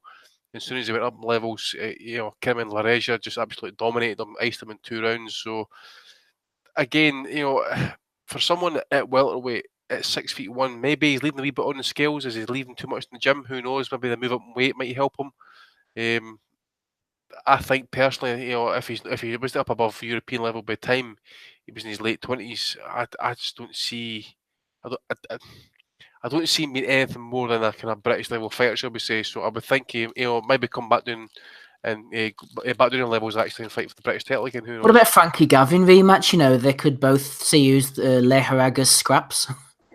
Well, that's just the Frankie should retire and he'll block me on Twitter, eh? So he's obviously feeling the heat at the minute with that. I don't know. I mean, you could hold that in New York Hall and you probably still wouldn't sell it out. I suppose if they want to continue fighting, that's a logical fight to make, I suppose. But could you even trust Frankie to come in at the proper weight? Nah, I can't see it. Wouldn't have thought so. You're listening to episode 304 of the Boxing Asylum Nuthouse podcast. It's Steve here alongside Andy, Ozzy and Donny. We'll be moving on to the fight previews and then Bellew of the Weeks and out very shortly. Just before Ozzy jumps in on Kamil Sokolowski, don't forget everybody to join us over on patreon.com/Boxing Asylum. If you do so, you will have heard this week dropping a Punches from the Past special featuring footage, clips, me and Andy talking about this fight in particular. The fact that Turpin showed absolutely no fear of Robinson. In fact, bullied him around and wailed him as if to say, I'm the boss in here. I just think, when he turned pro, the absolute bedlam with this guy with a cause nowadays, his amateur record, just like domestically, ABA champion, he was like the youngest ever, I think it was at 17. The first black ABA champion as well, so he was basically like breaking down barriers and that as well. There they are, they put their arms around each other. Sugar Ray Robinson being escorted to his corner by Randolph Turpin. That certainly was one of the greatest fights of modern times. Certainly one of the greatest fights of modern times. Sugar Ray Robinson, Randy Turpin, Punches from the Past. That dropped this week over on patreon.com/Boxing Asylum. Join us if you want to hear that in full. I think it goes for about an hour and 20 minutes. Ozzy, Kamil Sokolowski got a surprise win. Yeah. Again, he claims another scalp now, his 6th win, and Sokolowski now 6-14, 2 draws, but much better than his record suggests. Got a kickboxing background, and like I say, I said 3 weeks ago on this podcast that I would take Kamil Sokolowski over 10 rounds to beat Dave Allen, and I really do stand by that. I really do, and I'm not saying it for any hate or anything like that, but Sokolowski is no mug, and this guy he's decent. He's not a bad fighter, and like I said, Dave Allen said the same thing, mate, a couple of years back. Exactly, this guy is no mug, and like I said, look at the wins he's had. Just going over it, so I'm on his record now. So there's only 2 people who've ever stopped him. That were Nathan Gorman and Dillian White. He fought Dillian White in his 2nd fight. He beat on his debut. He beat a 4-0 Adam Hype. Nothing special, but still, he won by a point in the away corner. He got a draw with Dominic Akinlade. He lost by a point to Cash Ali over 4 rounds. Sam Sexton beaten by a couple of rounds over 6 in the 6th rounder. Con Sheehan, I don't know where he's gone, Steve, actually. He was quite active and he's just vanished off the face of the earth. Yeah. So Con Sheehan did a decent job on him, to be fair. He got a draw with Carl Spencer, did Sokolowski. He then got a couple of wins back-to-back over AJ Carter, who I think we all remember Dubois iced for the Central Area title. And then he took the unbeaten record of big, sexy Sean Turner as well, 10-0. So a good win, that, because Turner's no mug, always comes to win. And obviously, like I said, a decent win for Sokolowski. Then had a couple of close fights with a Mark Bennett. Again, boxed Gorman, got beat Naylor Ball, boxed David Price, Martin Bacoli. And then he ends up in the away corner again against Nick Webb and brutally stops him. Huge shots. And like I said, to be fair, I've never really rated Nick Webb. He's been in against Tomaticans and he looks good against them. But when somebody hits him back, even Dave Allen, like I said, put him on his backside and stopped him. So, no, props to Sokolowski. He's a lot better than people suggest. His record suggests, definitely. And I think, like I always say, records are for DJs, and you shouldn't always look into that. And particularly at a domestic journeyman level like that, Sokolowski would be no disgrace in boxing for an area title at least. And I don't know if he can qualify. No, he doesn't. No, so yeah, an area title or something like that. But this guy can really box, and I'd definitely take him to beat Allen over 10 rounds, 100%. Donny, that's everything from the weekend cleared up. Let's go on to next week's action, shall we? Thanks for sticking with us, Don. Barclays Centre, Brooklyn. It's Al Heyman, my favourite, the old PBC. The two Charlo brothers are in action. I didn't even realise, breaking news for me, maybe for others, Jamal Charlo's opponent was supposed to be Willie the Worm Monroe. He's now fighting against Matt Korobov, one of the bright things of boxing at one point, wasn't he, with Bob Arum turning pro off the back of a successful amateur career. He's going in against Jamal anyway for the interim WBC middleweight title. And then Jamel, 31-0 down at super welterweight, is going in against Tony the Tiger Harrison. We've also got a bit of Dominic Brazil on the undercard, the Barthélemy brothers, Terrell Gausha. It's all about the Charlos, though, isn't it, Don? What are you expecting from both guys? What do they need to do to impress you? Do we have any idea as to what state of was Korobov training for a fight, or did they just pull him in? Who knows? But it's kind of ironic that fucking Charlo missed his drug test. His phone's never switched off, apparently, according to him. Yet Monroe's the one that gets positive. Aye, that's fucking unbelievable. Yeah, I mean, I wouldn't even mind, but I mean, well, the thing is, too, it's interesting to me, like, what did Willie Monroe test positive for? If it ends up being like marijuana or something, steroids or something like that, I'm sure they said. I thought it just said he tested positive for a banned substance. They didn't say what. Is at least as far as I saw. I mean, that maybe that has been updated in the past 24 hours. I don't know. But I mean, it'll be interesting to see what Monroe actually tested positive for. If it was steroids, I kind of find that humorous because he's not too much of a power puncher. Donny, it's very vague here. Sorry, an article from 22 hours ago. It says an adverse finding, and it says tested positive for a banned substance. It's all very vague. Yeah, right, exactly. So I mean, so I don't know what it was all about. But you know, if Korobov's actually was in training for a fight and they just got him as a last minute replacement, but he was actually ready, you know, to take a fight. Because we haven't heard very much from him recently, but you know, he does have skills, and you know, like you said, at one time he was a serious. People thought of him as a serious contender for, you know, the top middleweight ranks, at least the ones that we were. You know, I mentioned those 6 names earlier, but they thought he was going to be in that mix, and now he is decidedly outside that mix. But if he is in shape for a fight, that actually isn't a bad replacement for Willie Monroe. That being said, I of course expect Charlo to do the business there and to win. I'm sorry, you know, I'll be honest with you. I didn't think I'd be staying on this long, but something changed, so I might be able to stay on for the whole thing. But what has Tony Harrison done recently? Not very much, I don't think. No, I mean, lost to Jarrett Hurd, didn't they? Yeah, all right, yeah, that's right. He lost to Hurd. I mean, yeah, you know, he's another one of those guys that's kind of like was super promising in the beginning, and then you know has taken some losses as of late. But you know, you never know what kind of fight somebody with some talent will bring, and if he's ready for it and he's up for it, and maybe you know he thinks this is his last shot or something to do something outstanding with his career. You know, you never know the kind of fight that he could present.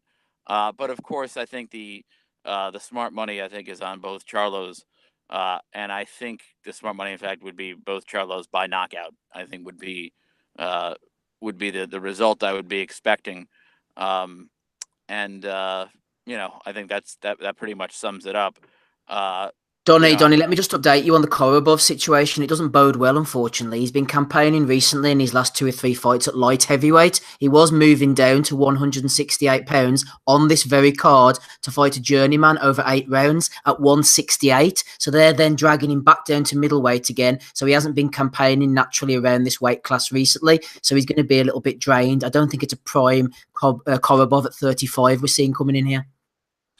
Yeah, well, I mean, look, Andy Lee murked him badly as well, did they know? So yeah, no, well, Andy Lee, he's like he's a more skilled version of Wilder, basically. But I mean, Andy Lee is like one of the.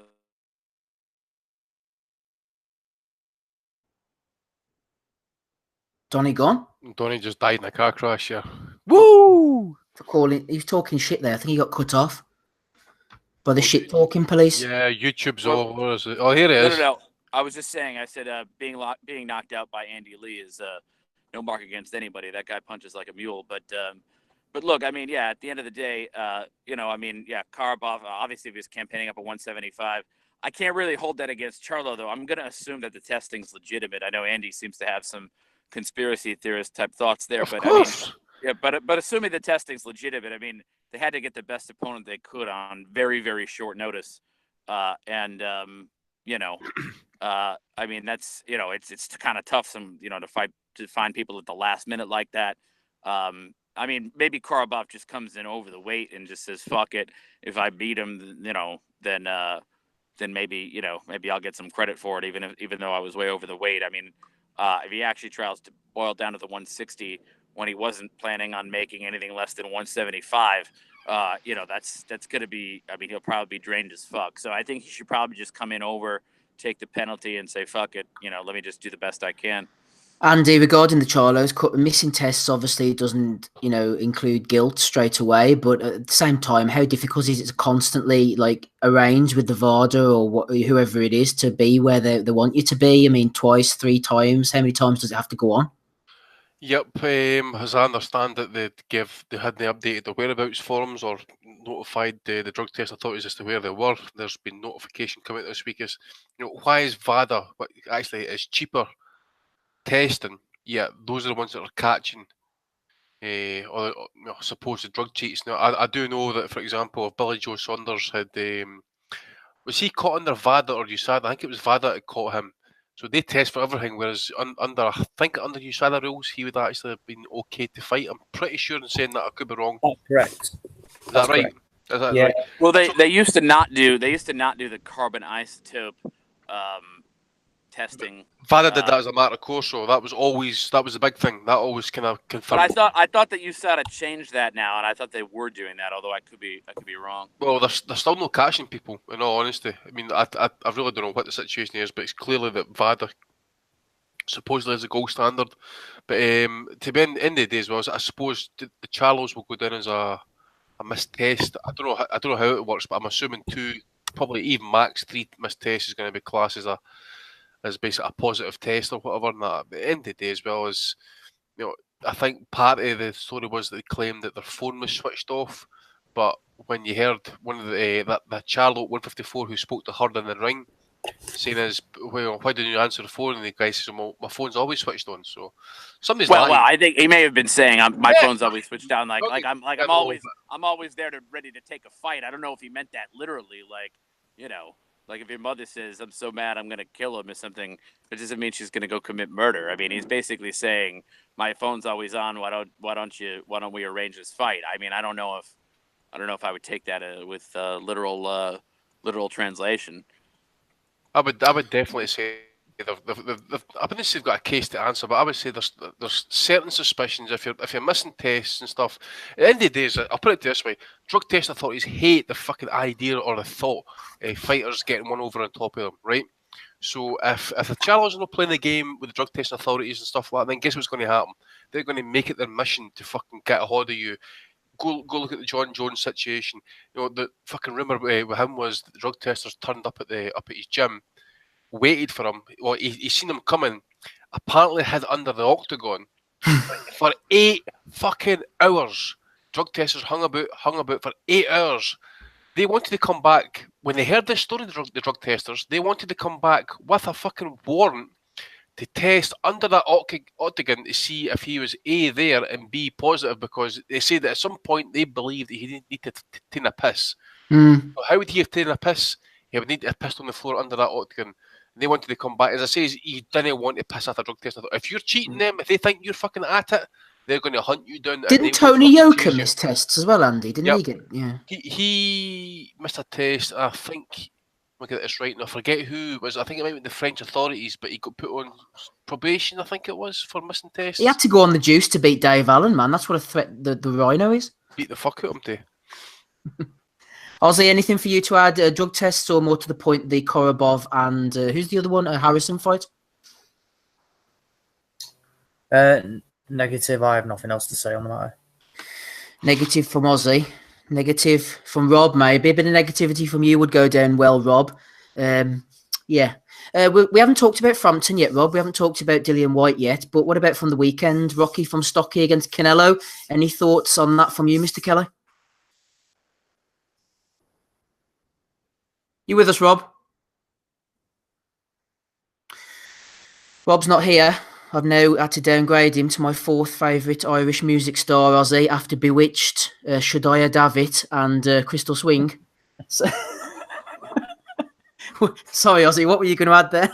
Well, I was going to say Rob's actually in Hungary at the moment, isn't he? So he's clearly obviously occupied in the well-known Budapest Fight Club, where we've seen... in fact, he might be actually scouting Prince Patel's next opponent. Or a Jippo's internet connection. Yeah. I'm estimating that he's talking about me. Is that right? We are indeed talking about you, Rob. Hungry. We're hungry for some information off you, though, about fielding Canelo. Did you watch it? What did you make of it? I'm only hungry for love, baby. Also, you got the missus tied to the bed there, eh? No, she didn't like that there. She saw it. She read it. She looked up there already. Well, what she did? She looked up for where, mate?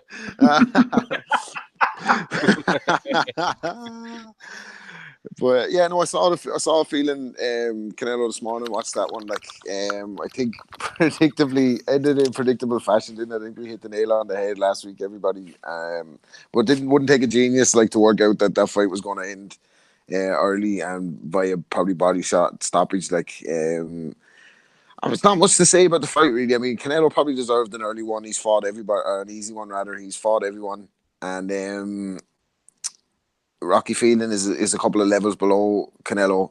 He's not going to turn down the opportunity to fight him. Nice payday, but gets like he's non-competitive in the fight. Like I thought. I mean, Jamie Moore was trying to give him good instructions, I thought, in between rounds, but he didn't really get on the jab at all. I think the first body shot, the first left hook to the body just ended him, and he did well to hang in from there. Like, but it was a non-event really, wasn't it? Like it wasn't competitive in the slightest. I did laugh at the Sky coverage though. Adam Smith had the brave narrative at the ready, didn't he? Like he was firing that brave out from round 2. He's brave. Matthew Macklin said he's doing okay. He's doing okay. Two knockdowns in 2 rounds. He's doing okay. And then the brave. He's whatever you say about Rocky Fielding. He is brave. We didn't see that one coming. Like. Someone gave me a good retort on Twitter, actually, by the way. I gotta shout that guy out because it was actually hilarious. He said, let me give the guy his kudos. He said, it's Ross F. Sutherland. He said, just to be clear, he's not an Indian brave, which means Native American. He's brave in the sense he's in the ring, being a boxer brave. Just in case there was any Ariana Grande type confusion. So that was absolutely brilliant. But I mean, that's probably the highlight to take away from that. I don't know what's next for Canelo. Is Ryder in with a shot at Canelo as mandatory next, or is that going to be the We thought Canelo might drop the belt and Ryder might jump in there. I think somebody might have mentioned that earlier. And also, Rob, what was mentioned, we had Michael Jennings on, who obviously fought Miguel Cotto back in the day, and he said you can go in with as many game plans as you want against these type of guys, but I mean, what can you do? Like, well, I suppose once he got hit, like it's that old adage, everybody has a plan till they get punched in the face, and Rocky Fielding, it was till he got punched in the ribs. Like it clearly zapped the life out of him. Like it was probably a rib breaker. I wouldn't be surprised if he has a couple of broken ribs. Like he really got a drubbing there. But Canelo, like I suppose maybe you're right. I don't see Canelo maybe hanging around at 68. I saw talk during the week that Oscar's trying to force Golovkin into signing up with DAZN to get the third Canelo fight. So I'd like to see it. I think probably Canelo's in the ascendancy there, and it'll probably be, if they fought again, it'll probably be a wider Canelo win. But I don't really want to see him up at 68. That's kind of a light division, isn't it? Like, I'd like to see him in with a Charlo. I'd like to see him in with a Jacobs. I'd like to see him in with somebody who's going to test him now. Although he has fought a lot of top level opponents, I'd like to see him keep that run going. I'd say though the temptation is probably there for him to take some easier fights now that this DAZN deal is done, and he's getting We said that, Rob. money. Like, yeah. See, great minds think alike. Even if I miss it, like, I mean, what's the motivation for him to go in with another killer now? Like, you know what I mean? He could probably take another soft touch at 68 there and make the same money. So, interesting. What was the like? DAZN commentary is absolutely horrible. By the way, I saw some of that feed on some of the memes that were going around and some of the short clips. They need to do better with the commentators, don't they? Like, I know HBO's out of business now, but like, that's ESPN and DAZN have. Who was the broad? I mean, Apparently, some actress. Fuck! I mean, she got asked that question about what was the last great fight you seen here? Well, I was at Triple G Canelo. The fucking fights were in Vegas, you stupid cow.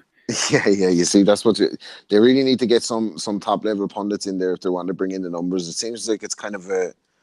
I don't know. Like, I don't know what model they're going for. Maybe they're just going to try and get go the Netflix route and go get the subscription numbers up just by bringing Canelo in, and then maybe add the content down the line. But it's disappointing to see the kind of great era of American boxing punditry dying out. Like, because ESPN is horrible and DAZN doesn't look any better. Like, ESPN's really poor. Here, Rob, let me hit you with this one before we move on to Warrington Frampton and Del Boy against Chisora. Babs was in touch. He was actually on Press Row last night in New York. He said a few things from Press Row. You can pick up on any of these, Rob, or none of them, whatever you fancy. Ryan Garcia is a legitimate star. The crowd was rocking, barely any Brits. Eddie says that Farmer versus John O'Carroll, is next for St. Patrick's Day in Philadelphia. And Jarrell Miller says that if Del Boy wins next weekend, he's heard he could get AJ next. What about any of that, Rob? I would say that's all pretty much correct. I can't see Fielding bringing a big crowd to New York, so I'd say it was predominantly Mexicans. Ryan Garcia looks pretty good so far. He looks good and he goes for the knockout, so what's not to like? He seems to have a big fan base as well. He's in there with Canelo's trainer now, isn't he? I think that was their first fight together last night. There was a bit of argy-bargy at the press conference, and he nearly finished him in the first round, so he looks good, Ryan Garcia, so far. Tevin Farmer versus John O'Carroll, I think that's done as well. Like, I think Eddie kind of gave that up in an IFL interview during the week. He said, Farmer's next out in Philly in March, and he nearly said Patrick's Day. So if he was just about to say Patrick's Day and he stopped himself. So we know if it's Patrick's Day in March, it's going to be John O'Carroll, like, isn't it? Because that's the angle they're going for. You don't think Frenoir is going to come in, Rob, wearing a leprechaun suit or anything, no? He probably should, based on the performance last week. He probably deserves that fight, but yeah, I think that Carroll Farmer fight is made. There's a bit of a story with the two of them there with the back and forth. I'd say that's done. And what was the last part of that? They're talking about Chisora fighting AJ if he wins. Yeah, I think AJ. Yeah, I just wanted to comment on that. I'm sure that's been covered as well. We wanted to comment on that briefly. Like, that has been the biggest display of damage control. Like, anytime there's a brand at stake, like, you'll see a big brand, big business brand, if there's some kind of bad PR towards them, bad publicity, they're out doing damage control. And that's exactly what Hearn was doing this week with AJ in New York. Like, absolutely no need for him to be at that fight last night. Like, he hasn't got a fight booked or anything. He's over there doing the rounds now that Tyson Fury and Wilder are at the height of their popularity, making out that they wanted to fight. It's the exact same situation that we were in before he signed to fight Povetkin. He's over in New York now making a lot of noise and over with Kellerman and this and that, saying he's going to fight Wilder. No mention of Fury, by the way. They don't want the real winner of the fight. And everyone knows he's going to fight Wilder in April. This was the worst kept secret in boxing history. Like, so, a lot of smoke and mirrors from Matchroom. No surprises there. Jarrell Miller, I feel sorry for Jarrell Miller because they're just dangling that fight for him there. Like, really, aren't they? They've been dangling it for a while. He was supposed to be next, and then he said something apparently that AJ took a great exception to, and he won't give him the fight because of that. So, not that he deserves any kind of world titles, based on what I've seen of him so far. But even though Eddie clearly told Miller to go in and kick up a fuss with Joshua for that promotion. Yeah, he did, but I think he said some Brooklyn shit that crossed the line with AJ, and he took it personally. He didn't like it because it's been said that he was out of the picture after something that he said. And I don't exactly know what it was because I didn't pay too much attention to the stuff that comes out of Big Baby Miller's mouth. But I think he said something where AJ didn't like it anyway, because he commented on in another interview, and he was saying to Coogan, like, he's like, "What's he want me to do? I have to kiss his ass?" It was his mum. It was his mother. Right, okay. That's some Brooklyn shit. So he said, so because he said last night, he was like, "What do I have to do? Kiss his ass to get the fight? I have to be nice to him to get the fight." He was like, "That's not the way I do things." Like, he's like, "I want to, we can."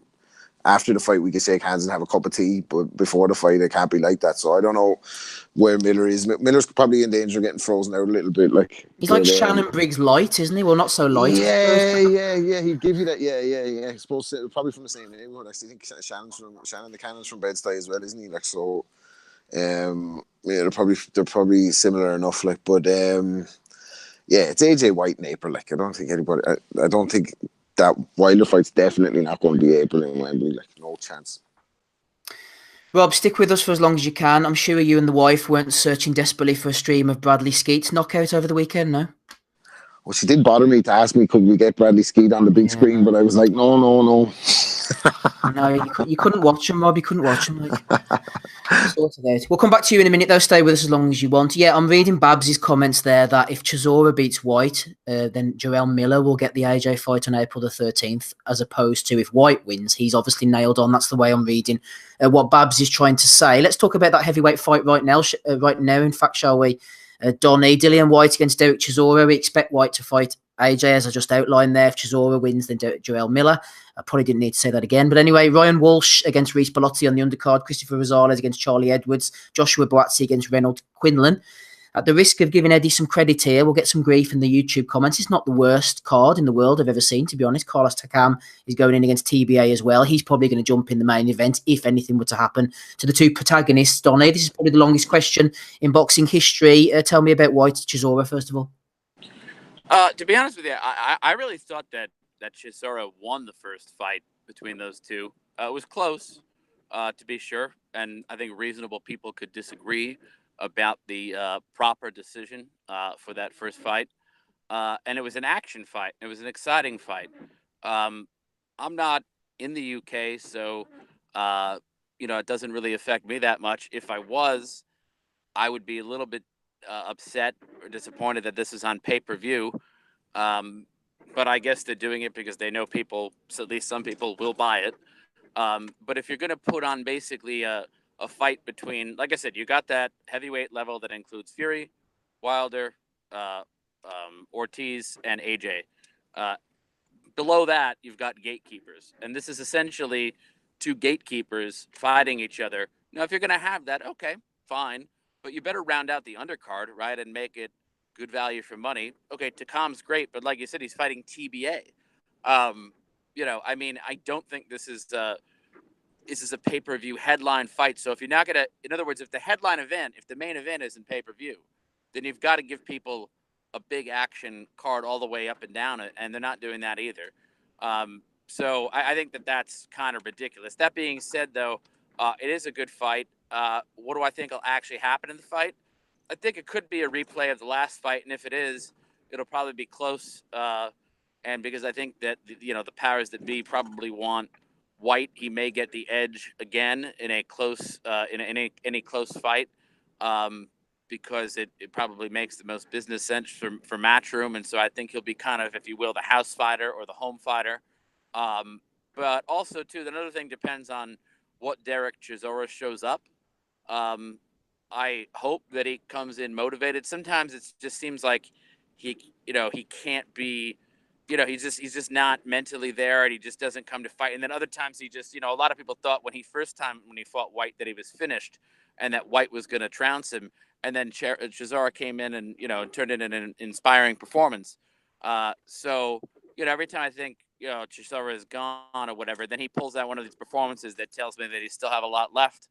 A lot of left fighting left in him, and hopefully we'll get one of those good Chisora performances tomorrow night, or I'm sorry, next week rather. But yeah, like I said, it's a close fight, it's a good fight, it's an action fight. If the Chisora that we all hope shows up, I just ultimately though, I just really am upset about the fact that it's. it's incredibly likely, especially if White wins, that the winner of this gets AJ, because it's just delaying what everybody wants to see. So maybe if you're going to root for somebody, root for Chisora to fuck up all their plans, so that this way maybe we have to see AJ versus one of the top guys. Okay, Donny. Donny wants to see people get paid. Don't blame him. Andy, Chisora's not going to win this fight, I don't think. I think Dillian White's going to win it. I can't remember who I had winning the first one, but Chisora was motivated, wasn't he? Do you remember there was all the beef, the bad blood, the tables flying about? It's been overshadowed to a certain extent, obviously, with Warrington Frampton going on. It hasn't had the same sort of interest and intrigue as before. Chisora needs to be motivated. I don't believe he's turning up with anywhere near the amount of levels of motivation that he did for the first fight. And on that purpose, on that basis, I'm picking Dillian White. Yeah, I agree with you. I agree with Donny said as well. So you just don't know what type of Del Boy you're going to get turning up. I mean, do you get the one that turn up against Caballel? Just look listless, didn't really kind of seem all that interested in the fight, and then literally 6-8 months later, he fights Carlos Takam and puts on probably maybe one of his best career performances since probably the White defeat, or maybe even the David Hay loss. I agree with you. I just don't know if he's really kind of motivated for it. He's probably getting really good payday. The cashier's going to be buying into it. We don't know how it's going to be split, obviously, with the Frampton Warrington fight happening as well. So, I think White. At the end of the day, as well, as I think if there is some cooking on the sides and stuff like that, and it is a close fight, I do expect White to get the nod. I mean, you seen Joshua at his last fight after Povetkin. Where's Dylan? Where's Dylan? There was no question about where's Wilder or where's Fury and stuff like that. It was all about where's Dylan White? Where's Dylan White? So I think if it's a close fight, especially if it goes near the distance that I would expect White to get the nod. And again, it says, just kind of basically reiterating what Donny says, what type of Chisora are we going to get? Is it going to be the erratic one who's not really kind of bothered? We do know he doesn't kind of, rely on boxing, I suppose, to kind of really kind of get himself past in life. He's made some good investments, dabbles with antiques and stuff like that. So again, we just don't know where he's at. If he wins, good and well. But even if he does win, I don't expect him to get the Joshua fight. So you maybe end up seeing him fighting Miller if we can end up getting the Joshua Wilder fight at some point. But it is kind of odd that we're not hearing any talk whatsoever, for Joshua to fight Fury. It was all about, get fit, you fat fuck. So Fury goes and gets fit, and then he says, "Oh, I'm not interested in fighting Fury." So that is what it is. It's, at some point he's going to get his card called, Joshua. I mean, the Americans have called him out on it. I've seen Ian Dark calling him out on this potential rematch with Dillian White as well. So at some point, if the Wilder fight doesn't happen next, and there's still no talk about Fury and that, I think the pressure's going to be really on Joshua by next summer to get at least one of those two fights made over the course of the next 12 to 18 months. Ozzy, lead me into your analysis of this fight by telling me who you would prefer to see AJ fight out of the three of them. I suppose picking out of White, Chisora and Miller as the next opponent, it's like picking between the lethal injection, the electric chair and being hung, isn't it? But you have to go for one of them. It's not going to be Fury and it's not going to be Wilder. So who would you like to see? I think personally, I'm not interested in seeing AJ against Chisora at all. I think AJ would probably do a job on Chisora pretty much similar to the way Chisora dealt with Danny Williams back in their torch passing fight. Not that Chisora is a torch passing fight, but you know what I mean. Dillian White, we've already seen it before. Don't think the rematch would be the worst fight in heavyweight boxing, considering the options. As I said, we know who it's not going to be. I think Dillian White would come in, have a go. He has improved since the first fight. So, I mean, whatever, we'll take that. But I'd rather see the fat boy in there, Jarrell Big Baby Miller, out the three of them. Shoot me down, Ozzy.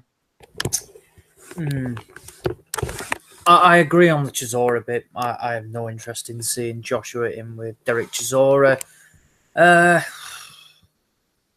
I think I'd probably rather see the Dillian White fight, to be honest. I mean, Jarrell Miller is just a 300-pound slob, isn't he, really? Just no interest in getting in any sort of shape and just buzzes off being over 300 pounds every time he fights. In terms of the fight itself, I think Dillian White will win pretty convincingly. In terms of what Andy said about a career-best performance, I thought he produced a career-best stoppage. But I actually thought the performance, I had Carlos Takam winning the fight as well. So I think the stoppage itself overshadowed the performance from where Chisora was getting beat and was taking a lot of shots as well. And then, like I said, he produced a shot from where we've not seen Chisora do that for a number of years now, and it was a tremendous finish and one that came completely out the blue, really. And like I said, Takamu has previously shown an excellent chin and can take a shot, was just completely out of it. Dillian White, we've seen him hurt both off Chisora and Joseph Parker. Another 15, 20 seconds in that fight, and Dillian White was being stopped. I just don't think Chisora's got it now. I think when I look at him now, I think he looks old. I just don't think. Yes, he may have the fire in his belly for one last go, but I just think White will have too much in the tank for him. Not that I particularly rate Dillian White either. I just don't think Chisora's got the tools and skills to pose the threats that he did a couple of years ago now, from where I actually had him winning the fight by 2 points. I thought he was unlucky there, and had he been the home fighter, if you were to say, I felt he would have got the decision as well. In terms, I echo everything about what Andy said about people calling out Joshua now. They've only sent him over to America. He had no business in being at that. I mean, they stuck him on the DAZN finger, and it's literally because he was in the shadow of Tyson Fury and Deontay Wilder. He made a mistake in not going there, in going to the Wilder-Fury fight. Stupid. I mean, apparently he had some fulfillments with sponsors. Fuck them. It would have been the best PR thing he could have done, being ringside for that fight. He declined. He didn't turn up. And now he's playing catch-up. Like I said, he went over for Canelo and Fielding, done a couple of appearances on television as well, claiming he's penciled in dates to fight Deontay Wilder. Bullshit. We already know that he signed a 2-fight deal with Wembley against opponents to be confirmed.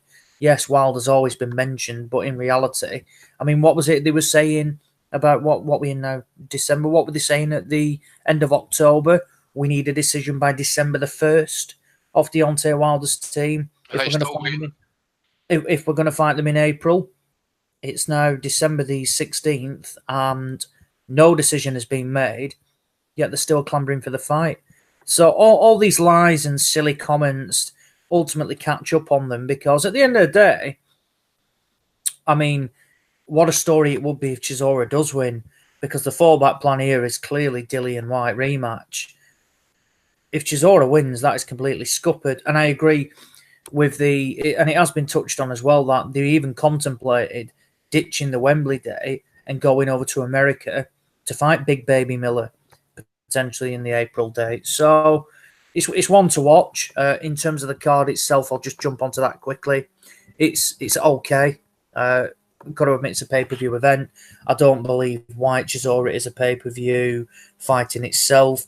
The undercard, Rosales, Charlie Edwards. I think Rosales will be too much for Charlie Edwards. We saw him outclassed last time he was down at flyweight. He went up to Superfly. I think he won a British title against, was it Ian Butcher? A couple of other fringe wins, nothing outstanding. And now he's back down fighting for a world title. He's not done and shown anything that I think will beat Rosales. I think he might win that.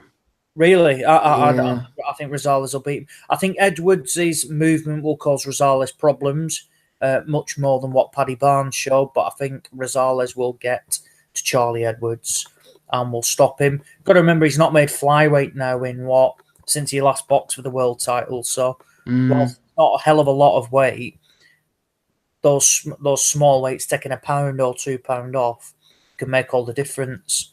So I'm tipping up Rosales in that, and if I get it wrong, so be it. Fair play to Charlie Edwards. Ryan Walsh, Reece Bellotti. Decent fight for the British title. I'll be taking Ryan Walsh in that. I think he's even money. Good price. We saw Bellotti relatively exposed against Ryan Doyle. Ryan Walsh, been there, seen it, done it at British level. Good pro, good boxer, can take a shot. Good all-round fighter. I like him. Done it the hard way. Struggles for opportunities. Like I said, he should have been boxing Isaac Lowe, and Lowe pulled out. So I'll be taking Walsh in that. Takam against... I mean, what's the point in adding this guy to the card? I mean, he's got no opponent now with what... He's a fill-in, isn't he? I think, again, like he was. Yeah. But again, this is the thing with promoting it. Yeah, we've got Carlos Takam on the card, but who against? I couldn't care. I couldn't care if Carlos Takam is on the card if he's in against fucking, like a Nascimento or someone like that, fucking Yakov Gozbic. Who cares? Who literally cares about watching someone, regardless of their ability, if they're in against an absolute tomato? Ozzy, you know what would be funny? I think Takam has been put on here, like I said, because he could jump in case White or Chisora were injured. Yeah. So if Dillian White got injured and you had Takam going in a rematch against Chisora on pay-per-view and he'd already been knocked out. Yeah, exactly. I mean, fuck me. No one should be getting injured now. Bloody hell, we're less than a week away. Unless they get the bloody get some sort of disease or something like that, then the fight should be going ahead. So, like I said, Takam against an absolute nobody. Buatsi, yeah, it's a step up for him, and it's definitely a move in the right direction. I think he'll get rid of Quinlan. I think he'll dominate him, to be honest. And one fight that isn't on the BoxRec schedule, but as far as I'm aware, is going ahead, is David Price against Tom Little. So I don't know why it's not appearing on the schedule. It was formally announced by Matchroom a good 4 weeks ago, I think now. Gotta be Price's last chance, hasn't it? Oh, well, I'll take David Price all day long in that, 100%. Or 100%.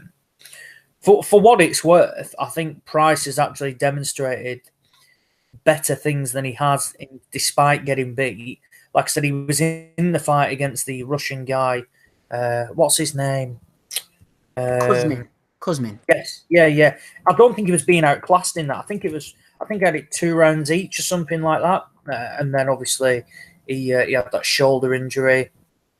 Said he was outclassed against Povetkin, but Povetkin's a world-class fighter.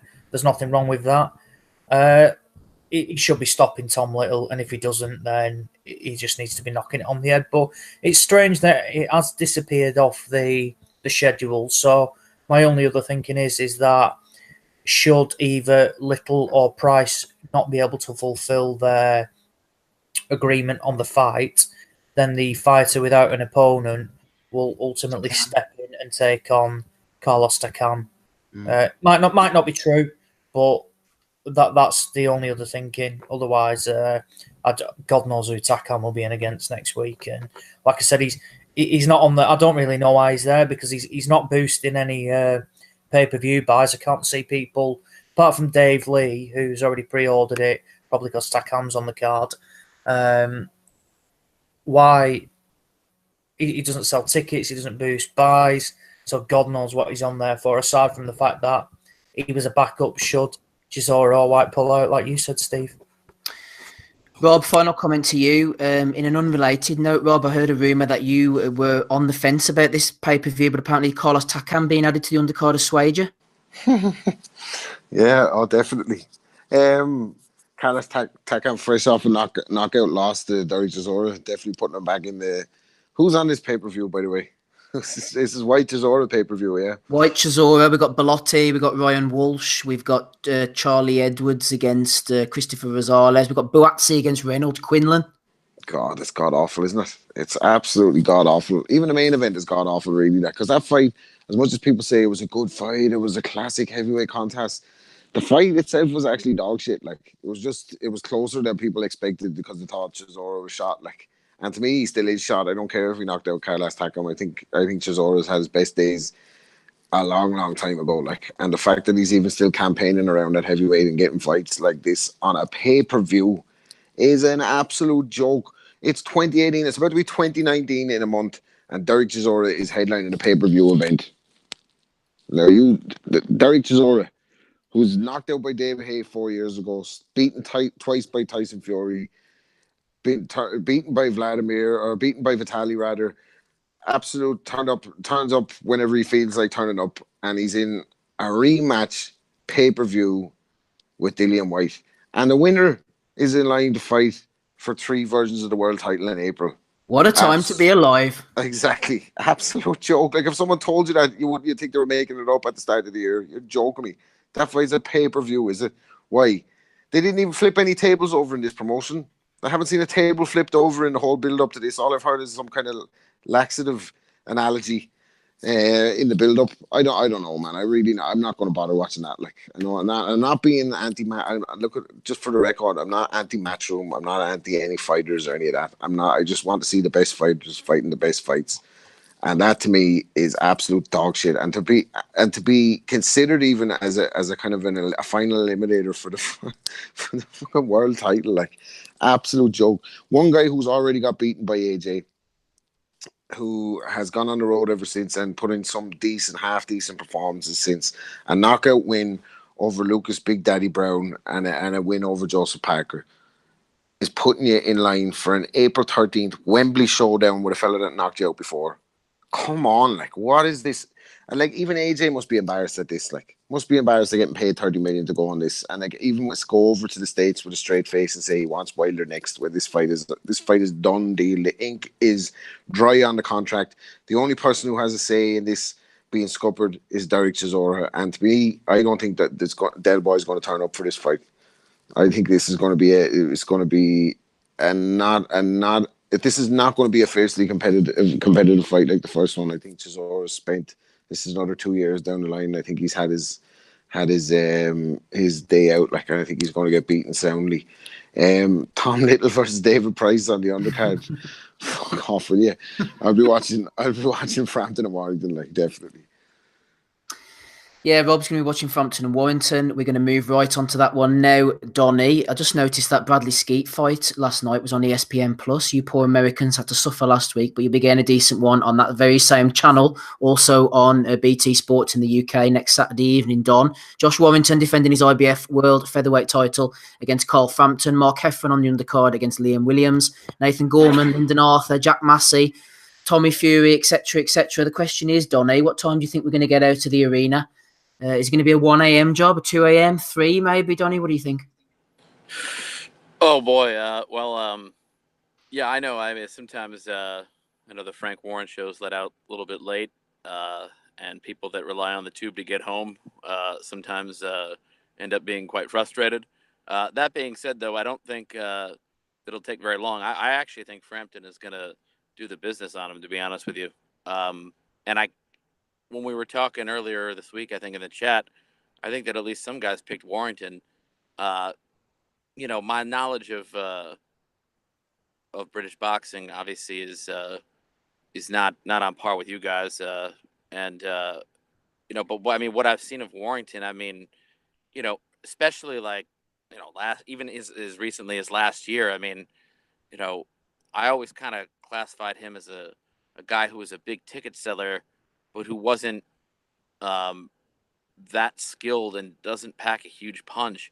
And Frampton is a world level operator who's been in there with, the class of the division at 122 and with, top fighters at 126. I mean, I just think Frampton's really levels above him in terms of boxing skill, in terms of every single attribute. I mean, his movement, his power, everything, and I don't see a way that Carl Frampton really loses this fight. Maybe it's that I just haven't seen enough of Josh Warrington recently, but I mean, to me, they're at totally different levels, unless people think that Frampton's on the slide for some reason. But I don't see how Frampton loses this fight. I mean, I understand why, it's exciting domestically and everything, and, things of that nature. And like I said, Warrington's popular in Leeds and everything, but I mean, I just don't get why anyone thinks Warrington can beat him. I mean, Frampton is a far superior boxer. He's a superior puncher. He's superior in every aspect, in my opinion, and I don't see how he loses. Quite the disparity in levels then, Andy, from Donny there. I think to Warrington's credit, he's improved. He is a ticket seller. He's very fast. He's very fit. He has a good engine. You'd think he'd be coming on down the stretch against Frampton. But where do you lie in relation to Donny's assessment there? I think it really depends if Carroll can get his respect early doors, because at the end of the day as well, I agree partly what Donny's saying is he has got a good engine, Warrington. Many people wrote him off against Selby as well. It was a kind of eye-opener, but how much do you attribute that to the weight issue? Saying again, Selby was never great to watch, even during his reign. The Dennis Shalin knockout was a bit of a shock actually, because we're all used to the fact that Warrington usually goes the distance. So it was a bit of a shock for him to stop him. He did kind of push for the stoppage as well. He got Shalin badly hurt in that fight, if I can recall properly, and really kind of set upon him. I just think it will come down to the levels. I think Frampton has got even at this age, probably slightly levels above him. And the key factor here is, as well, is if it comes to a bit of a shootout, I think Frampton's got the power as well to kind of really turn the fight if he really needs it. He'll probably work the body as well, maybe try and take Warrington's stamina away from him, maybe kind of methodically just work the body and maybe try and push for stoppage late on. But it's a very interesting fight. But I think Frampton will probably. I'm going to go maybe with a late stoppage actually for Carl Frampton. I just think if he works the body and he starts kind of going upstairs and stuff, that we might see Carl finally get a stoppage win. Probably, I suppose. I don't know how much you want to look at that. Luke Jackson, for example. I don't know if you want to class him as like world level. No. Warrington's probably round about there, considering. But I don't know. I think Frampton could probably stop him late, but it really depends if he can maybe make the early rounds count, because I said work the body and stuff like that. But stamina Warrington as well shouldn't be overestimated, and it's something that Carroll needs to look at as well, because even in the Donaire fight, even though that fight was wearing on, you could see Donaire getting slightly more desperate, and he was kind of like trying to push something on Carroll, and you can see him backing off a little bit. So again, maybe the stamina might be an issue as well. We never know. Very brief intermission here. I was in touch with Joe O'Neill regarding Con Sheehan. I know Ozzy was mentioning him earlier. He pointed to me an article saying Con Sheehan says he will return to the ring when heavyweights grow a set of balls. So he's obviously struggling to find opponents. Also, there could be a possible management issue, but no confirmation on that. So that's the Con Sheehan update for you, Ozzy. Let's get down and dirty on Frampton and Warrington. I was talking to former world title challenger Neil Sinclair a few weeks ago actually about this fight. He thought it was a close fight, but he fancied Frampton on points. He also said that he believed Frank Warren would probably prefer Frampton to win because of the respective ages. It might be easier to bring Warrington back rather than Frampton. If he lost, obviously he's not finished as such, but it'd be very difficult to bring him back after that. Also, there's this whole ITV PBC thing rumbling around, isn't there? A few people have suggested Frampton could be a new poster boy if his deal with Frank is up after this fight, etc. Where do you sit on all these respective points of view, Ozzy? Well, it's an interesting one. What would surprise me is that, just touching on the PBC thing, is that if Frampton did well, this is his fourth fight with Frank, and in my opinion, Frank has delivered everything that he promised. Obviously, the Windsor Park opponent wasn't ideal, and I think ideally he wouldn't have run with that in the grand scheme of things. I think always the plan was basically it was going to be the winner of Selby and Warrington, but the fight was grueling, and neither were fit to take the fight, and all the other champions were tied up. In terms of this fight, I think it's really close. I think Josh Warrington displayed skills and ability that nobody expected from him, particularly pre-fight against Lee Selby. Now, regardless of Selby at the weight, it wasn't unheard of and unknown that Lee Selby was struggling at the weight. Yet I would say 90%, 95% of people still backed him to beat Josh Warrington, and convincingly. Now, in reality, Josh Warrington was a convincing winner against Lee Selby and bullied him and, like I said, just completely overwhelmed him. And for Selby, who was the boxer, he just couldn't get to grips with Josh. Now, Josh is on a career high win, and he's going into the fight against Carl Frampton as a champion, full of confidence. He's had a good rest, and he's had an excellent camp by all accounts.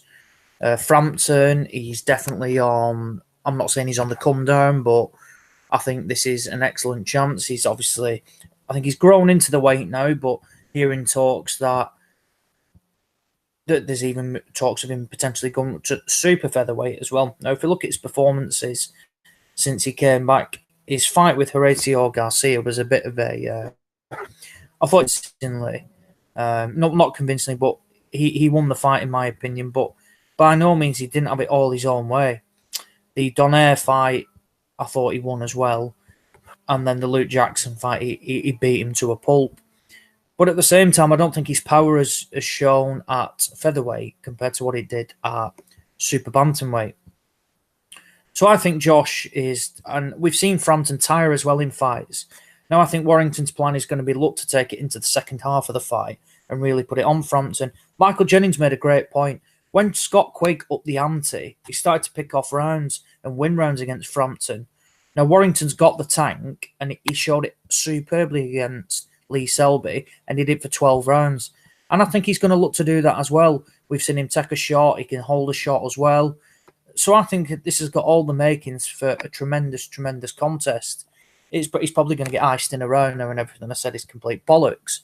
But no, being serious, I think this is a good fight, and I've toyed with it. I mean, originally, you'd have asked me 12 months ago to pick Carl Frampton. I've gone to and fro with Warrington, but I'm going to side with Josh Warrington in a very close fight, and I think he'll get a razor-thin decision.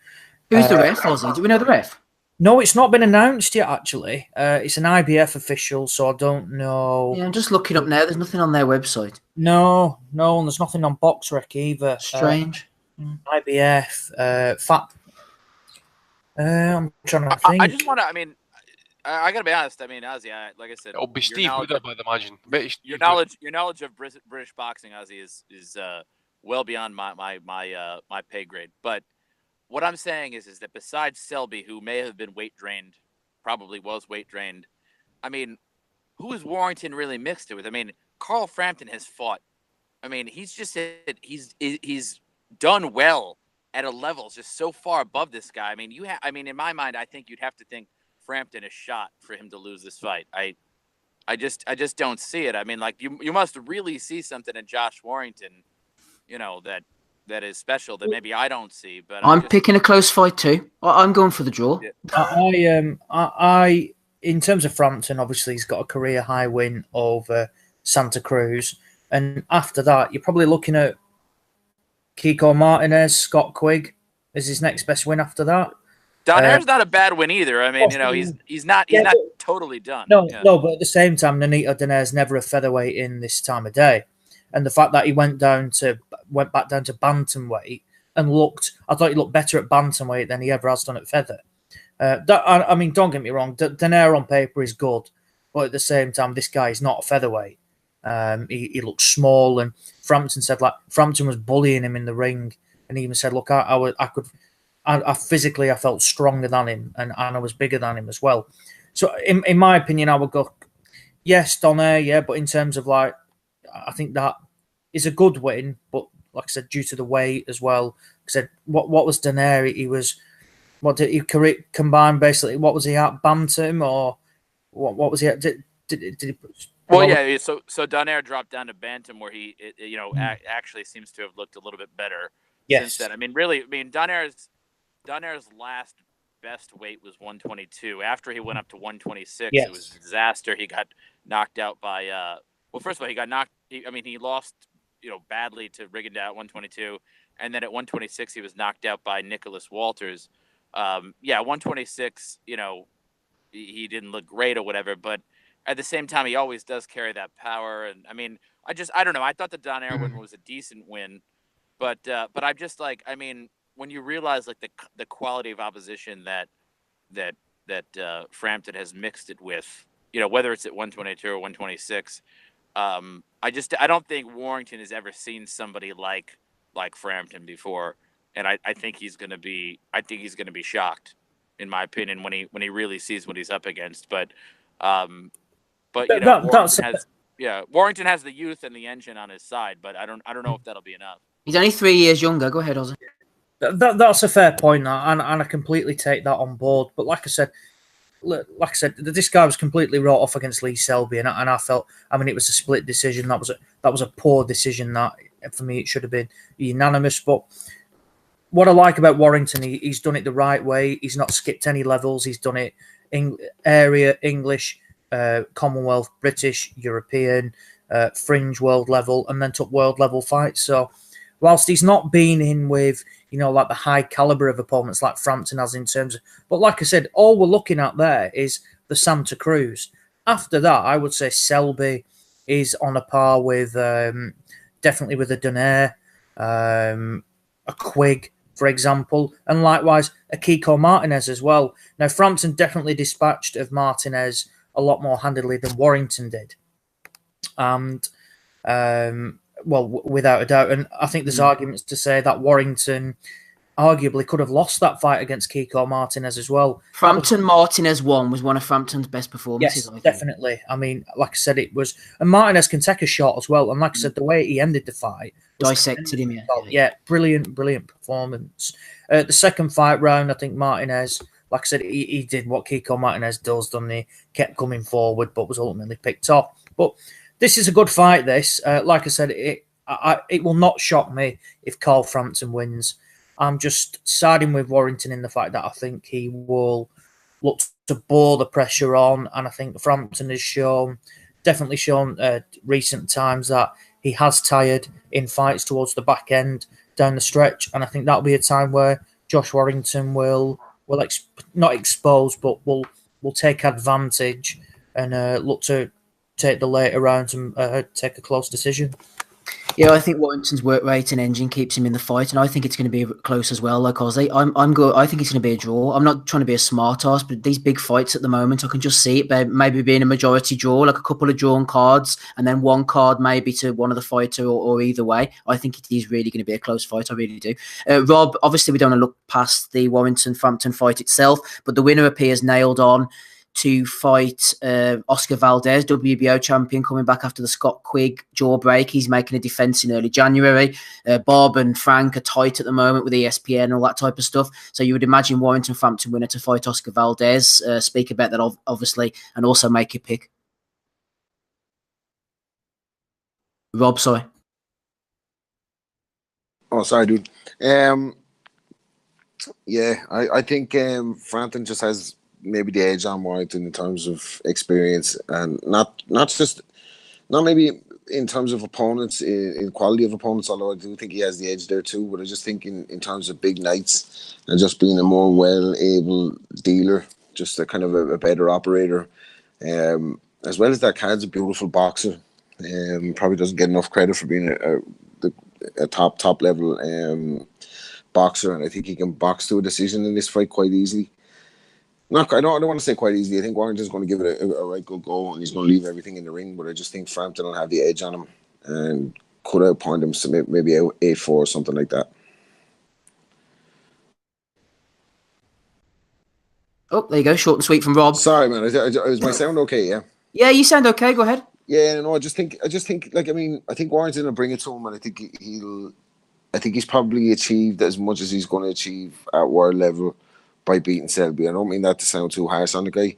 I just think when it comes to Frampton, I think Frampton will just have that extra little bit of cuteness, extra little bit of ring IQ, just edge him out really. Like, and I think he'll probably cruise to an 8-4 there in that one. I think.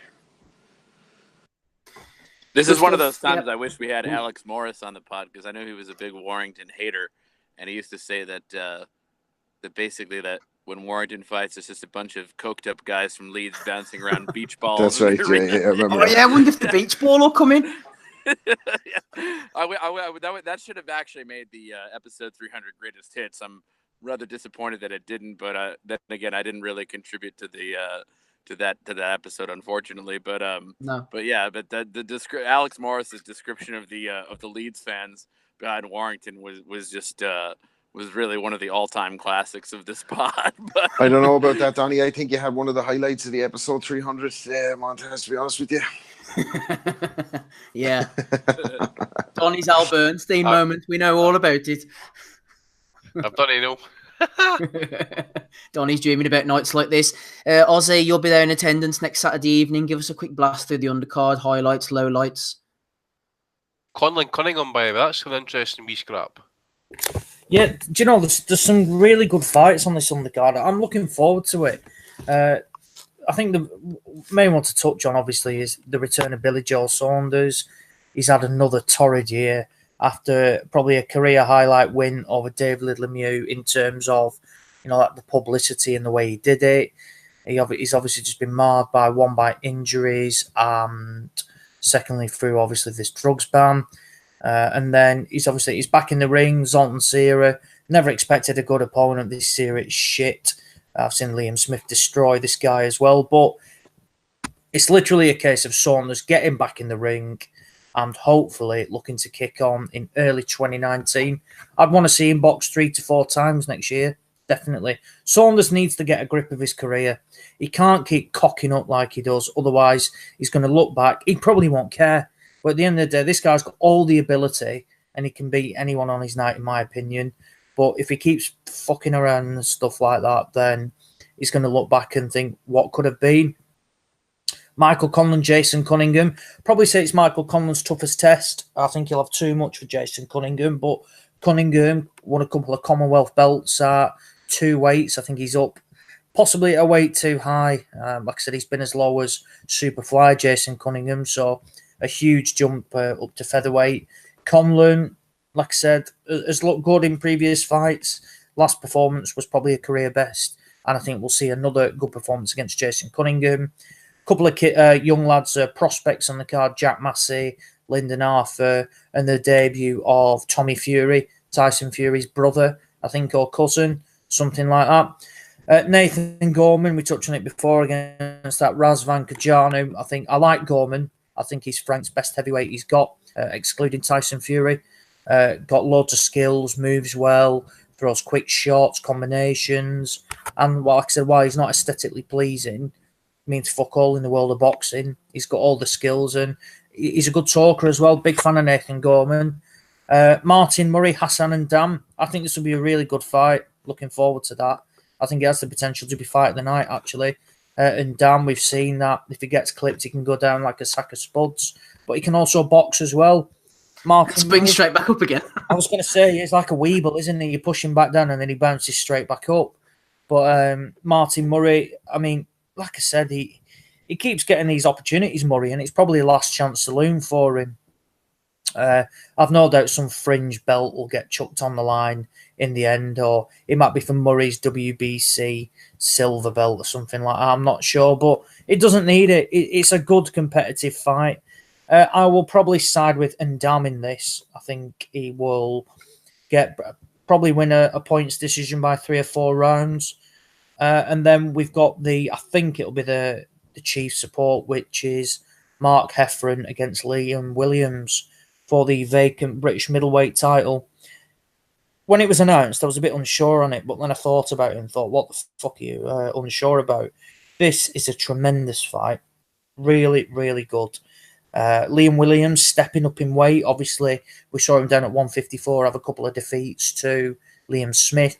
Mark Heffron, done everything he's asked for. 21-0, bit of a padded record by all accounts. But when he has stepped up, he's done it in style. And I think this could be a war, a real war. Heffron can box. I think he may win the ABAs, actually, Mark Heffron as well. So he's no mug, and he's got the amateur background, and he can punch as well. Trains now with Bobby Rimmer's son. Out in Blackpool, so great fight. Really, a fight. I fancy Heffron strong. I fancy Heffron strong here, Ozzy. I really do. Me too. Yeah. Do you know what? As well, I think he'll stop Liam Williams, and I think I do as well. Mid rounds, I think. Yeah, and I think that'll be a statement that as well, because, like I said, Liam Smith in the first fight was losing against Williams, and it was only for that, like that where he bored him with the head and caused that awful cut over Williams' eye. Second fight, I thought Smith. I had Williams winning the fight, actually, in the second fight, from memory. But if Heffron can go and stop him, that's a serious statement. And he's big, Heffron, isn't he? Yeah, he's huge, yeah. Got to remember, this guy's boxed up at super middle. And whilst he's not anyone brilliant, he's wiped out opponents up at 168.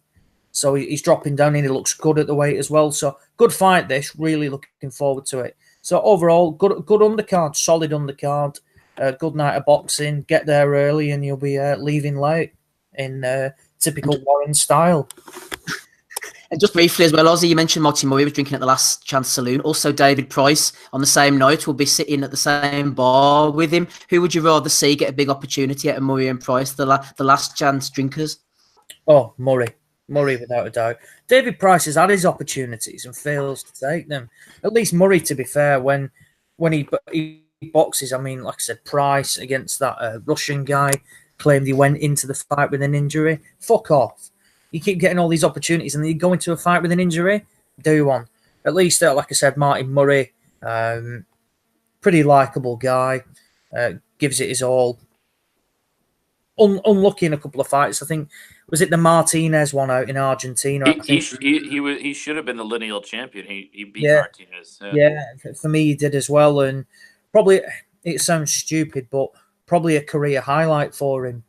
A loss against Sergio Martinez, but in reality, a fight that he won on the cards. I mean, I think he dropped Martinez as well, didn't he? Was it a couple of times, didn't he? 8 or 9 or something dropped like him that? A few times. Dropped him twice, I'm sure. A couple of times, yeah. So, I mean, so he shows like he's no mug by all accounts. Like I said, he went in with Golovkin. I think he took Golovkin the longest up until Canelo, was it? Or something round 11. Yeah. Spencer Fearon had it equal on the cards. Up until Jacobs, I think, wasn't it? Yeah, up until Jake. I mean, don't get me wrong, Murray was well and truly outclassed in that. And like I said, that was a brave effort. Fuck me. He took an absolute beating in that, but he kept getting up, and I don't think he wanted to be stopped towards the end of it. Big time. I think he deserves a lot of. I think that performance from Murray is kind of understated. Like, he took a hellacious beating. I think it was in Monaco, wasn't it? And he hung in 11 rounds or something like that. He was taking body punishment. Like, I can't remember also too. Did he didn't beat Darren Barker, but a lot of people thought he did. No, he never boxed Barker, did he? No. It was the disappointing era from where you had a round robin where it could have been Andy Lee, Matthew Macklin, Darren Barker, and Martin Murray. And he pushed Sturm close, didn't he, in Germany? He did, yeah. Arthur Abraham as well. He lost a split decision as well. So he's always gone close. Oh, sorry. Go ahead, Ozzy. No, go on. Carry on, Donnie. It's fine. I was just going to say, one of the most interesting things about Martin Murray is that we actually interviewed him for this podcast way back in the day. I think it might have been as far back as 2013. And he kind of reminds me of kind of like a Marcos Maidana in the sense that they're good at boxing and they took it up because they, seem to be talented at it. But Martin Murray doesn't follow the sport at all. Like, when we asked him things on, what do you think about this fight or whatever, he basically doesn't watch boxing at all. He just shows up and fights. Andy could probably shed more light on this because I think he was actually in that interview. But sounds like Hey to Dave. Or he was hating Big Style last night. Like, Hey to Dave doesn't watch either, does it? I tried to coax him into it last night. He was like, "Nah, fuck that shit." Right, finish up, Ozzy. Sorry, what you were saying there. Sorry. But no, I can round it off on that. Really, really looking forward to it. I think it's a good card, pay-per-view worthy. I'm not too sure, but if I was spending £20, I think for a complete card, I'd rather watch this. Like I said, main event, I have more interest in. Heffron Williams, great fighter. I think Gorman Kajanu is a good fight as well. Like I said, he was in with Leopai, and I was quite happy with that. You got to remember, Gorman's not boxed for a British title yet. So to match him with Leopai, which was a step up, regardless of the stage of career he was in, it was a step up. Kajanu's a better fight. A couple of decent prospects on the undercard. Plus you got Billy Joe Saunders, Martin Murray, Hassan and Dan, Conlon, Jason Cunningham. I mean, Sam Maxwell's on there. He's a promising light welterweight, but badly needs a step up. And Paddy Barnes is on the undercard as well against God knows who, but it won't be anybody special. And again, I mean, Sonny Edwards was giving it last night saying, look, Paddy Barnes wants a big step up next year. You're not going to fight me. So fight Junior Granados. And I think that will be a good fight, but one that I don't think Barnes has any interest in taking. Not sure what you think about that, Steve, either. Yeah, I think Barnes against Granados would be a good fight. I don't know about Paddy. I think he maybe just wants to keep going at world level if he can. And, I don't know, cash out maybe. That's what pisses me off. Who does he think he is to say, I want to compete at world level? Well, so does everybody. But you've got to earn your stripes. No disrespect, but who are you? You've not done anything to justify all these world title shots or anything like that. I mean, he got the shot very fortunately. Like I said, it came completely out the blue. Being brutally honest, he got destroyed, and now he still says he wants to compete at the highest level, up at world level. I don't see how he thinks he has this divine right to compete at this top level when in reality, what's his best win? Silvio Oltianu, and he lost that. He got a majority decision win, and I thought he lost. So, yeah, I thought it was close, but I thought he did enough. But yeah, I suppose if you roll the two pay-per-views into one, BT and Sky, then maybe we'd be happy. You could watch it from 2:00 in the afternoon. Would that be pay-per-view worthy? Yeah, it would, wouldn't it? yeah, I'll pay £20 for that. Right, Anybody giving Van Damme a chance, no? yeah, I am. Yeah, What are you thinking? I think Murray will win on points, but I think Dam, if he's on points, and I'll get the odds up now actually because there's some half decent prices. So, How old is Endom now? I just pulled up his record there. 30, you know, 84. 84, 34. Yeah. Yeah, I mean he's one of those guys. It's like you don't hear from him for a while, and then when he comes back up to world level, or even or even touching world level, you're like, well, geez, like, is he the same guy he was 2 years ago when he was back mixing it at this level? Like, there are certain fighters, they mix it at world level, and then even when they lose or something, they're going to be back at world level again very soon. Whereas, like, remember he got knocked down 6 times against Quillen, and then, and then he put up a good show, and actually he came really close to winning that fight. Then he dropped down again. Then he fought. He fought all these different guys, but like basically he loses and then he comes back. But I mean, he's one of those people that's always presents a danger because he has a very unique style, and he's always very interesting. And it's just you hope that you get the Endom that you had 2 years ago. Well, I don't know about that. And if you get that version of Endom, then it'll be a good fight. I saw him, Andy, box in Dublin once, and him and Moses, Yuri Kalenga boxed on the same night, and the two of them treated us to some African dancing afterwards. So you never know. No, you never know. But I don't know if he's really got the legs of stamina anymore. I mean, he retired against Murata. He was fortunate to win the first fight against Murata. It was a clear Murata win, that first fight. So Murata kind of that first one was an epic robbery. Yeah. Oh fuck! I think fucking Mendoza ended up fucking blocked me over the back of that fight. Yeah, that's right. Yeah. He did, and he's no fought since Murata as well. So you just don't know if he's at the full camp. How long's this fight been made for, by the way, as well? Oh, he had weeks. He had a good 8 weeks for this. Good. Well, that's at least decent. It's at least decent, So hopefully, this was it was in play a good 2 weeks before it was announced as well. So he's had a full camp for it. Like I said, well, bookies wise, I'm shocked at the odds. I thought it'd be the other way around. So box record listed as a middleweight fight, though. Surely that's not going to happen at middleweight. Yeah. Oh yeah. It's definitely a middleweight. Definitely 160. Yeah. Murray's staying at 160. So Endom is the classic example of a fighter with a really poor chin, but with really amazing recovery powers. Nah, he's not got that never. I don't think he's got that. No, but he tastes the canvas a lot, but he keeps. Yeah, fighting. But I think Murray's not this explosive puncher though. And he's no active enough. He's not a huge puncher. But also, and Dam's actually the underdog in the fight. Murray's an 8-11 favourite. Hassan and Dam is 6-5. Mark Heffron is the betting favourite against Liam Williams, but that's 4-5, 5-4, so extremely close. Who's the favourite in the main event? It is Carl Frampton. Carl Frampton is 1-2. Josh Warrington is 2-1. Right. Who else have you got? Ryan Walsh is evens against Reece Bellotti, 5-6. Conlon. Oh, 1-100. He'd be a favourite, wouldn't he? Yeah, huge. Evens. 1-100. Gorman, similar as well. And Rosales is 8-13 against Charlie Edwards. So, I mean, across the two cards, there's some actually decent, well-matched fights, being brutally honest, looking across them both. So, it should be a good night. It's just a shame they clash. I mean, we've debated this before, but There's absolutely no logic to high-profile cards being on the same night, 3 days before Christmas as well.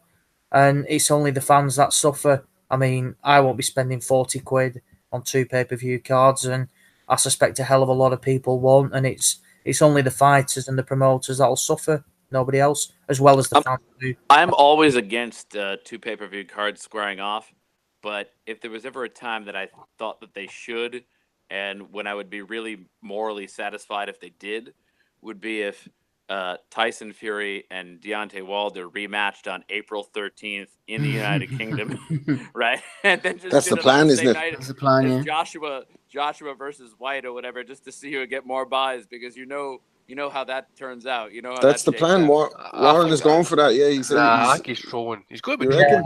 trolling. I think rolling as well, yeah. I think it was a bit tongue-in-cheek saying of all Team Frank, baby. They'd do it. Team Frank. Right, Team Value of the Week, everybody, come on, let's get on with it before we get out of here. I've got an absolute pile. No phone and no laptop, so I'm winging it tonight, boys, so I may have to ask for some interventions at a point. I'm going off Twitter. I'm going off the phone that I have, which is an old shitty one, so let's see how we get on. Right, Simon Alevy has nominated Johnny Nelson. A fielding win, says Johnny, would be groundbreaking, the biggest ever win in the history of boxing. Nobody gives him a chance. Probably Rocky's thinking, I will try my hardest, but he won't win. If he pulls it off, it's the biggest upset ever. Biggest win ever, says Simon. Forget the rumble in the jungle. Johnny's going for Rocky there. Ben Thorns has nominated Chris Davis, LCD boxing. Brilliant fight, he said. He's talking about fielding Canelo, by the way. Can't believe the bravery I just witnessed. He certainly wasn't giving that title up without a fight. We've got a new Gatti on our hands here. That was so brave. Unreal effort from Rocky. Ben Thorns has nominated. Wait, who the fuck said that? Chris Davis, LCD_boxing. Who the fuck is that? Who the hell is Chris Davis? I don't know, LCD_boxing. Anyway, he says we've got a new Gatti on our hands, Donny. Let's get on board with this. He doesn't even deserve value of the week. He should just fucking kill himself. All right, next. Fucking hell. Donny's outdoing you here, Andy. You're going to have to take it up a level after that. No, I can't go. Right, Chad Hogan, amongst many other people, has nominated Reese Mitchell 7. It's not the stable that counts, it's the broadcaster and promotion that matters for me, says Reese. Right now, I would rather watch an average Matchroom card on Sky than a good card with Warren on BT. Oh dear, Ozzy, where do you even start with this one?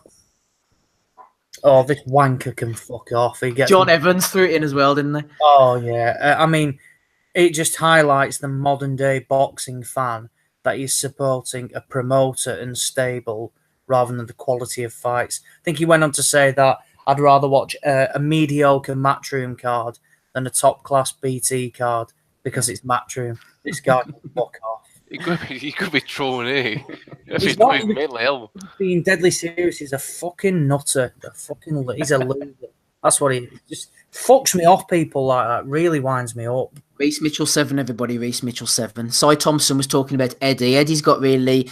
He's going very facetious, isn't he, Eddie? He was saying last week that Wilder Fury was a nice little fight, a nice little card. He's talking about Warrington Frampton. It's a trade fight, says Eddie. An undefeated fighter versus a 2-weight world champion, says Josh Fitzgerald. For the IBF World Championship is a trade fight. Fucking hell. Eddie Hearn has pulled up a stool and is drinking heavily, Andy, from the Fountain of Delusion, says Josh. You steal my fucking quotes. Fountain of Delusions, aye. I'll say the Goblet of Delusion this week. What the fuck? You know. Hearn's he's starting to he's trying to get on top of this now. He's been quiet over a while. He's always had a bad couple of 2-3 weeks and that. He's just trying to kind of feel himself back into the game. You know, you see him fucking leering at Danny Jacobs last night. He's talking and begging for that Canelo fight. You can see it. Go on, Danny, son, come on. I need that pay-per-view in the UK, baby. Come on. Yeah, he wants a bit of that pay-per-view coin. Well, we're going in on Eddie. Ilkeston Red is actually defending him. Anthony picked up on this one. Eddie and Barry Hearn are geniuses, says Ilkeston Red, putting the Chisora versus White card on the same night as Warrington versus Frampton. Genius, says Ilkeston Red. That guy's a twat and all as well. I had it out with him. Fucking him. Yeah, don't go after the Mosley. Stay away, stay away. Matthew Skelton has nominated Bernard Hopkins. Deontay Wilder won, says Bernard, versus Tyson Fury. But Anthony Joshua is the best. Bellew of the Week nomination for this clown Bernard. or Bernard, as we would say. Matt Skelton throwing that one in. Ted Cheeseman and Anthony Fowler are going back and forward. A few people nominated them. Marcus Bellinger has nominated Yuri Orkis Gamboa's manager. Top Rank knows Yuri can beat Lomachenko. Gamboa's manager told Boxing Scene. Oh my word. Good old Boxing Scene. Boxing Scene, yeah, the Boxing Scene are owned by CBS now, by the way. That's an interesting fact for you. Might have slipped your attention. Anyway, we shall move on. KO Kings put up a video of Top Rank Boxing. This is Vasily Lomachenko having a quote-unquote bad fight, said KO Kings. Obviously, they were being disingenuous there. Sean Bradbury jumped in and said, you know what? I think Luke Campbell will give Lomachenko a massive headache. Yeah, maybe if he picks up the stool and hits him over the head with it, Donna. Yeah, well, actually, you know what though? I mean, I don't think that he gives Lomachenko too much trouble. But you know what though? Actually, if we're picking fights that we would like for Lomachenko and we can't get Mikey Garcia, yeah, I'd put that in there. We've already seen Lomachenko versus Linares, and Linares had a really tough fight with Campbell. So Donnie, wait a minute here. Whoa, just back up a second here. Let me just inform you something here. Luke Campbell is on record saying that he's waiting for Mikey Garcia to vacate the WBC 135-pound title so he can fight for the vacant title. That's a classic Eddie move. He's no fucking fight Lomachenko, let alone Mikey Garcia. He's definitely no fight Lomachenko, mate. Exactly. No. Never. I'm not. Look, he may have no interest in fighting Lomachenko. I'm just saying that if Lomachenko starved for opponents, that's not the worst one we could see. That's all I'm saying. No, the worst one we could see is Anthony Crawler, and we're getting that one. We're getting that one next. Anthony Crawler, the man that got KO'd by a slab, but is going to fight Lomachenko. Jesus Christ. he's going to be seeing 2 slabs fucking that night against Lomachenko. Man. Jesus Christ. Give me Lomachenko versus Luke Campbell. That's the fight I want to see, says Donny. You can put that on record. Tyee Falls has been nominated by our friend Sam at Against the Ropes Boxing. He's talking about Tyson Fury as Tyee Falls. Does coke and PEDs, a career underdog who's never dealt with pressure, gets credit for a moral victory against a 212-pound basketball player that boxes who floored him twice. But Floyd is a hater? Sure. Floyd doesn't even get credit for his wins. But yeah, poor Tyson and his hard life, says at Tyee Falls, going in there on Big Tyson. I'm going to bring up the Twitter ones. As I do, Donny, I'm going to invite you at this juncture to throw in any value of the weeks that you might have. Anything from you, Donny? Well, sure. I mean, first of all, the Khan stuff. I think we should just play that clip in its entirety, just for comedic purposes. I don't know. I agree. I don't know if we can cue that up. Yeah, I'll try and do it now. I think I've got it. Right, Ozzy's going to cue it up, Donny, anymore while he's getting it on.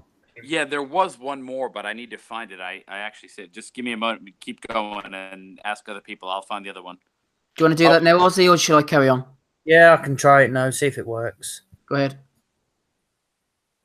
There's talks about him being gay. I mean, if you are a real man and say, yeah, I'm gay and it is or it is, come out and tell the truth.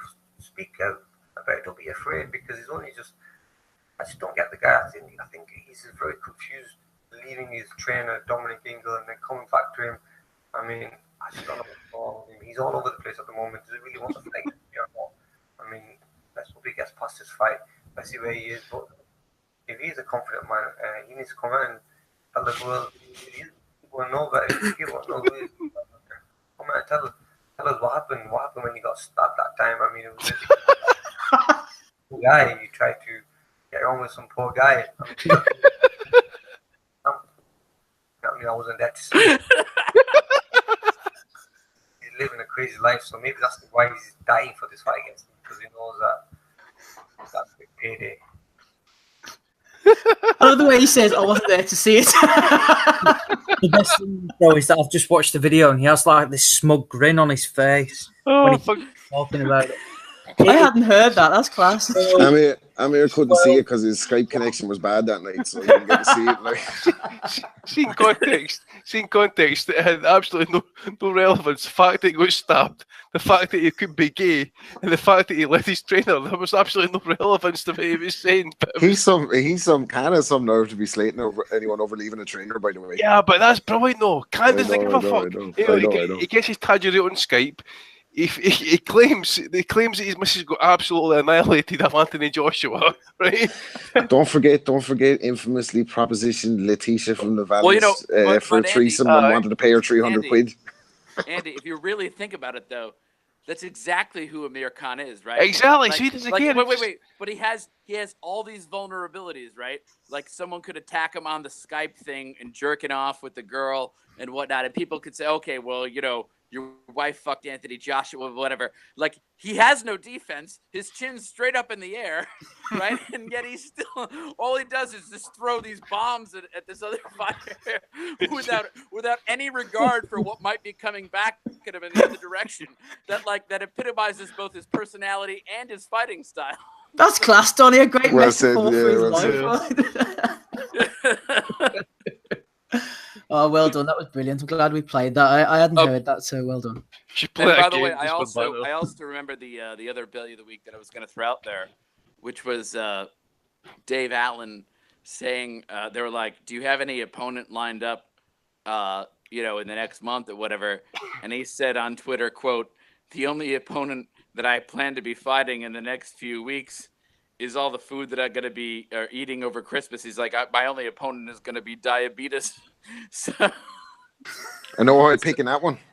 And you know what? It's like, it would be sad, but like, yeah, the guy, like, he doesn't like to train that much or whatever. That's the big knock against him.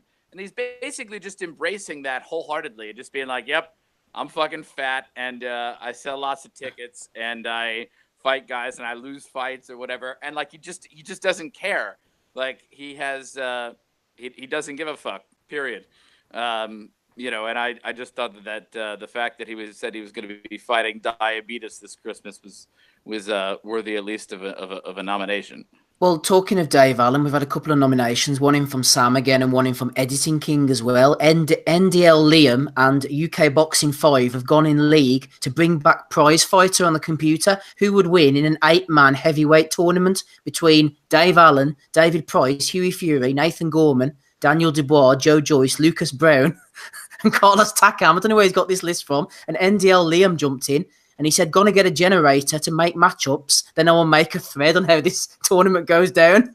So quite a few of these boys have been involved in computer matchups involving the likes of Dave Allen, Lucas Brown, and Daniel Dubois. Quite a bizarre scenario. But as I said, Sam and Editing King both nominated this gentleman. FIFA LOLs, I think is his name on Twitter. Anyway, let's move on. I'll be coming to you very shortly, Andy, on your nominations. But let's hear one from Jordan Downing. Let's have a Bellew of the Year instead of Bellew of the Week. Ellie Setback on meeting Anthony Joshua. I met Ali and Joshua, reminds me of Ali, says Ellie Setback. So there we go, a nomination for him, weekly nomination for Ellie. Shout out to Joseph Ajayo, THD, PhD as well. Dropping bombs, dropping knowledge over on Twitter. What else have we got on the list here? I'm just trying to bring them up as we speak. We had Babs on earlier. He was nominating a few people. Also, Barndog86, that's our friend Rob Barnett. He was nominating Ben Jones, boxer, who was bigging up Anthony Joshua as well. One of the greatest in history is Anthony Joshua, according to Ben Jones. Dave G jumped in as well with this nomination. World Boxing News were reporting from the WBO, Andy, and the WBA have added another title. I was thinking to myself the other day, what does boxing really need? And another title. It's got to be pretty much up there, hasn't it? The global champion, WBO and WBA, Andy, have introduced a global champion. This is just what the sport needs. I think John Evans, I was speaking to him about this one, actually. I'm sure reading somewhere, I caught it on Fight News or something, at one of the conventions, that they were talking about, like you said, renaming some of the titles, so the interim title was now meant to be as global titles. So I really don't know. I mean, they then brought up titles like for another one, especially for Asia and that, fucking there's like 13 titles run about that region that you can fight for, yet they brought out another one as well. It's just a fucking joke. It is a joke indeed. Danny Cassius O'Connor has been nominated by Iron Fisted Champion. Lumps and bumps all over the back, says Danny. No drug test after the fight. Something smells fishy. He's talking about Canelo against Rocky Fielding. I hope Billy Joe rids the game of this fraud. Can't believe people are letting this slide like it's nothing. When someone dies, it will be too late. This guy should be called Ivan Drago. And a lot of people were saying the irony there, obviously, about Billy Joe being caught, etc., etc.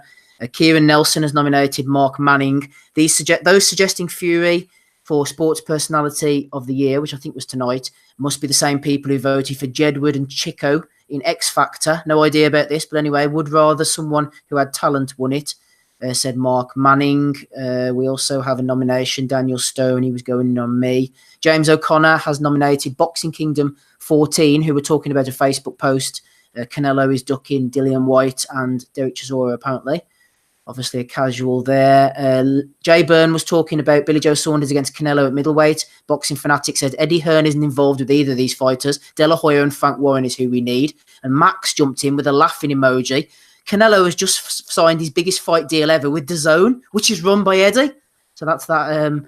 That's that cleared up. Then Josh Fitzgerald nominated him. Also Latchkey Kid. This is quite a solid nomination actually from Niall OC. I'll probably regret the life out of this tweet, says Niall.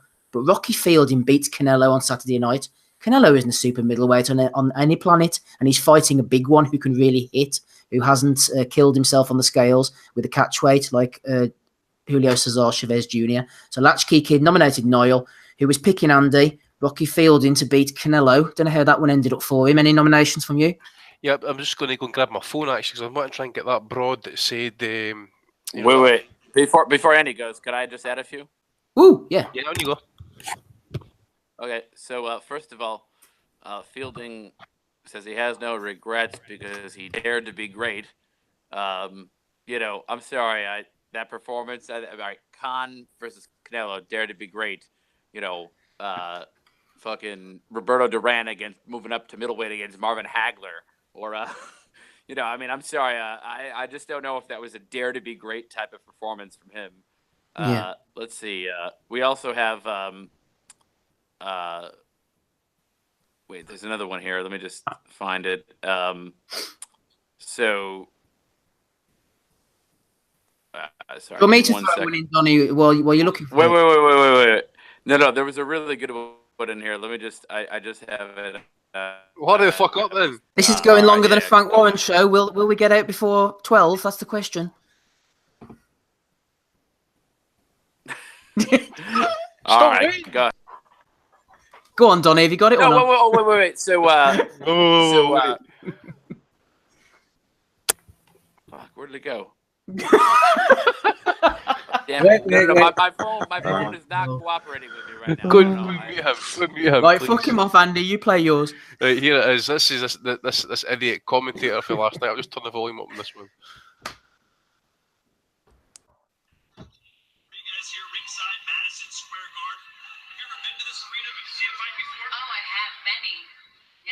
The last one that I saw was Canelo versus Triple G here. that was in last year, yeah. Wow. So last one was in Las Vegas, right? But the last one here in MSG. Jonathan Coach was trying to kind of tell her, listen, Hen, it actually happened in Vegas, and she's just kind of like ploughed straight on. Yeah, here in New York, fucking said it with such confidence. Who was that? Who was the woman? Apparently some actress or something she's after getting the gig there on DAZN. Like, that was on DAZN, yeah, right. Says everything that it needs to say, doesn't it? Like $10 a month, well spent, I had one. There was another one as well. Sorry, I was just see. Did you get the one for Dominic Henry, mate, about Eddie Hearn and the Conservative Party? I read it out, Andy. That's down my list. I've got the video here actually. If you want me to play it, go on then. This is for Dominic Henry.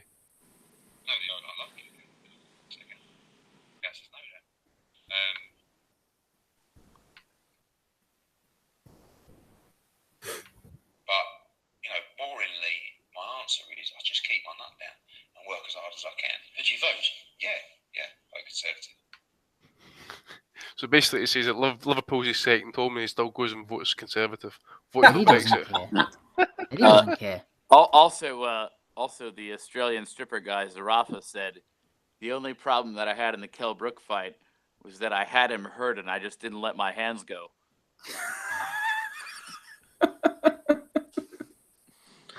That's a real quote. It's on Boxing Scene. It's a story that's top of the list right now. You can look it up.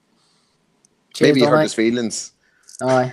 Right, coming to you in a minute, Rob. Hold on. Let me chuck in a couple more because I have quite a few here. George Nader has nominated another Bellew of the Week contender, was AJ's I run the game comments this week. You run jack shit now, Joshua, while you were running scared. Two other heavyweights stepped up and you made you and your belts irrelevant. Also, George threw in a cracking belly of the week for Matthew Macklin on the Sky commentary for Alvarez versus Fielding last night. He's doing okay, says Matthew. That comment straight came after 2 10-8 rounds. Adam Smith was just as bad with his plucky Brit narrative. We mentioned that at the top of the show. Joe O'Neill has thrown one in for World Boxing News as well. Boxing already has 6 recognised belts since the WBA decided to add a super strap to the WBC, IBF, IBO, WBO and WBA regular titles.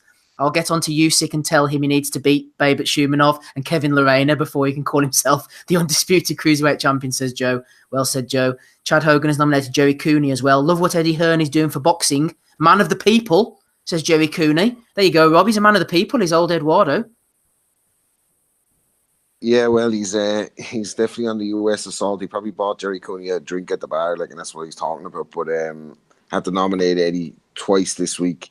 In 2 separate interviews. Now, don't ask me what I'm doing looking at 2 separate Eddie Hearn interviews, but everyone knows I watch every single boxing interview out there. So he said verbatim the same thing in 2 different interviews this week. One with Radio Raheem and one with Coogan. And he said verbatim, Fury was unconscious for a few seconds.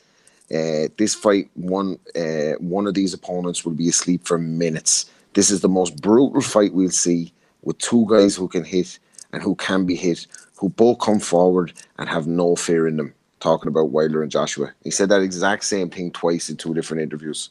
So that tells you everything that you need to know, that he's just selling the script.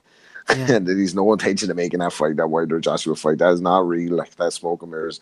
And secondly, for that red turtleneck he was wearing in the interview with Coogan, and he was trying to rest in peace, karaoke version, a Biggie song. And I told Coogan on Twitter that he's let him away with murders over the years, but to never, ever, ever let him away with trying to do a Biggie impersonation ever again. Or we'd be going looking for that spar with proof of funds. So yeah, just nomination for the Tory turtleneck then. Yeah, exactly. The turtleneck mafia. I've got another one for the Tory turtleneck. He was talking about Rocky last night. No disgrace, said Eddie. No, we'll have to get that trending, won't we? The Tory turtleneck. No disgrace, says Eddie, talking about Rocky's performance. Willie Boyle jumped in. Bring on Callum Smith. 3rd time lucky for the Scousers. I say Callum takes him out. Talking about Canelo, Josh Fitzgerald, he's been busy this week, nominated that as well. Declan Graffin, nomination for Jamie Moore, telling Rocky at the end of 2nd round, he's fucking blowing in there. I thought that was quite a good one as well. Shout out to Kane Clark, who noticed a striking resemblance between Dave Higgins, Joseph Parker's manager, and Sinead O'Connor, now known as Shadiah Davitt. So well done for Kane for picking out that one as well. David Farmer, Belly of the Week for the WBO. That's for the global title, by the way. Another bullshit title, says James. He jumped in on that one. Andy Neal as well mentioned it too. Simon Luckhurst, Adam Smith. He's very brave fielding, and he's giving it a go. Belly of the Week. He was insufferable last night, that bastard. Insufferable. For Adam Smith. Jay Lynch has nominated Jerry Cooney as well. Chad Hogan has nominated Tommy. Canelo is my clear number 1. He's been beating the best fighters. He's talking about pound for pound. Tyson Sharif. Listen, anyone who thinks this ain't worthy of pay-per-view is nuts. These 2 deserve huge respect. He's talking about Chisora White. We should be supporting the pair of them as our British warriors, says Tyson Sharif. Mohammed Mir has nominated Daily Brews. The DAZN team again, they're getting nominated, female boxing, etc. Peter Kepi has nominated Phil DJ. They're absolutely flowing here. The global, it's all for this WBO global title. I'm getting quite a few thrown in for him as well. Paul Smith and Martin Murray. Yeah, I'm going to draw a line under it. Sorry if you put any below this, but I've had enough now. Ozzy, any more nominations for you? No, none from me. Right, okay, let's get on with it. I'll go for Can. Back in 2 seconds.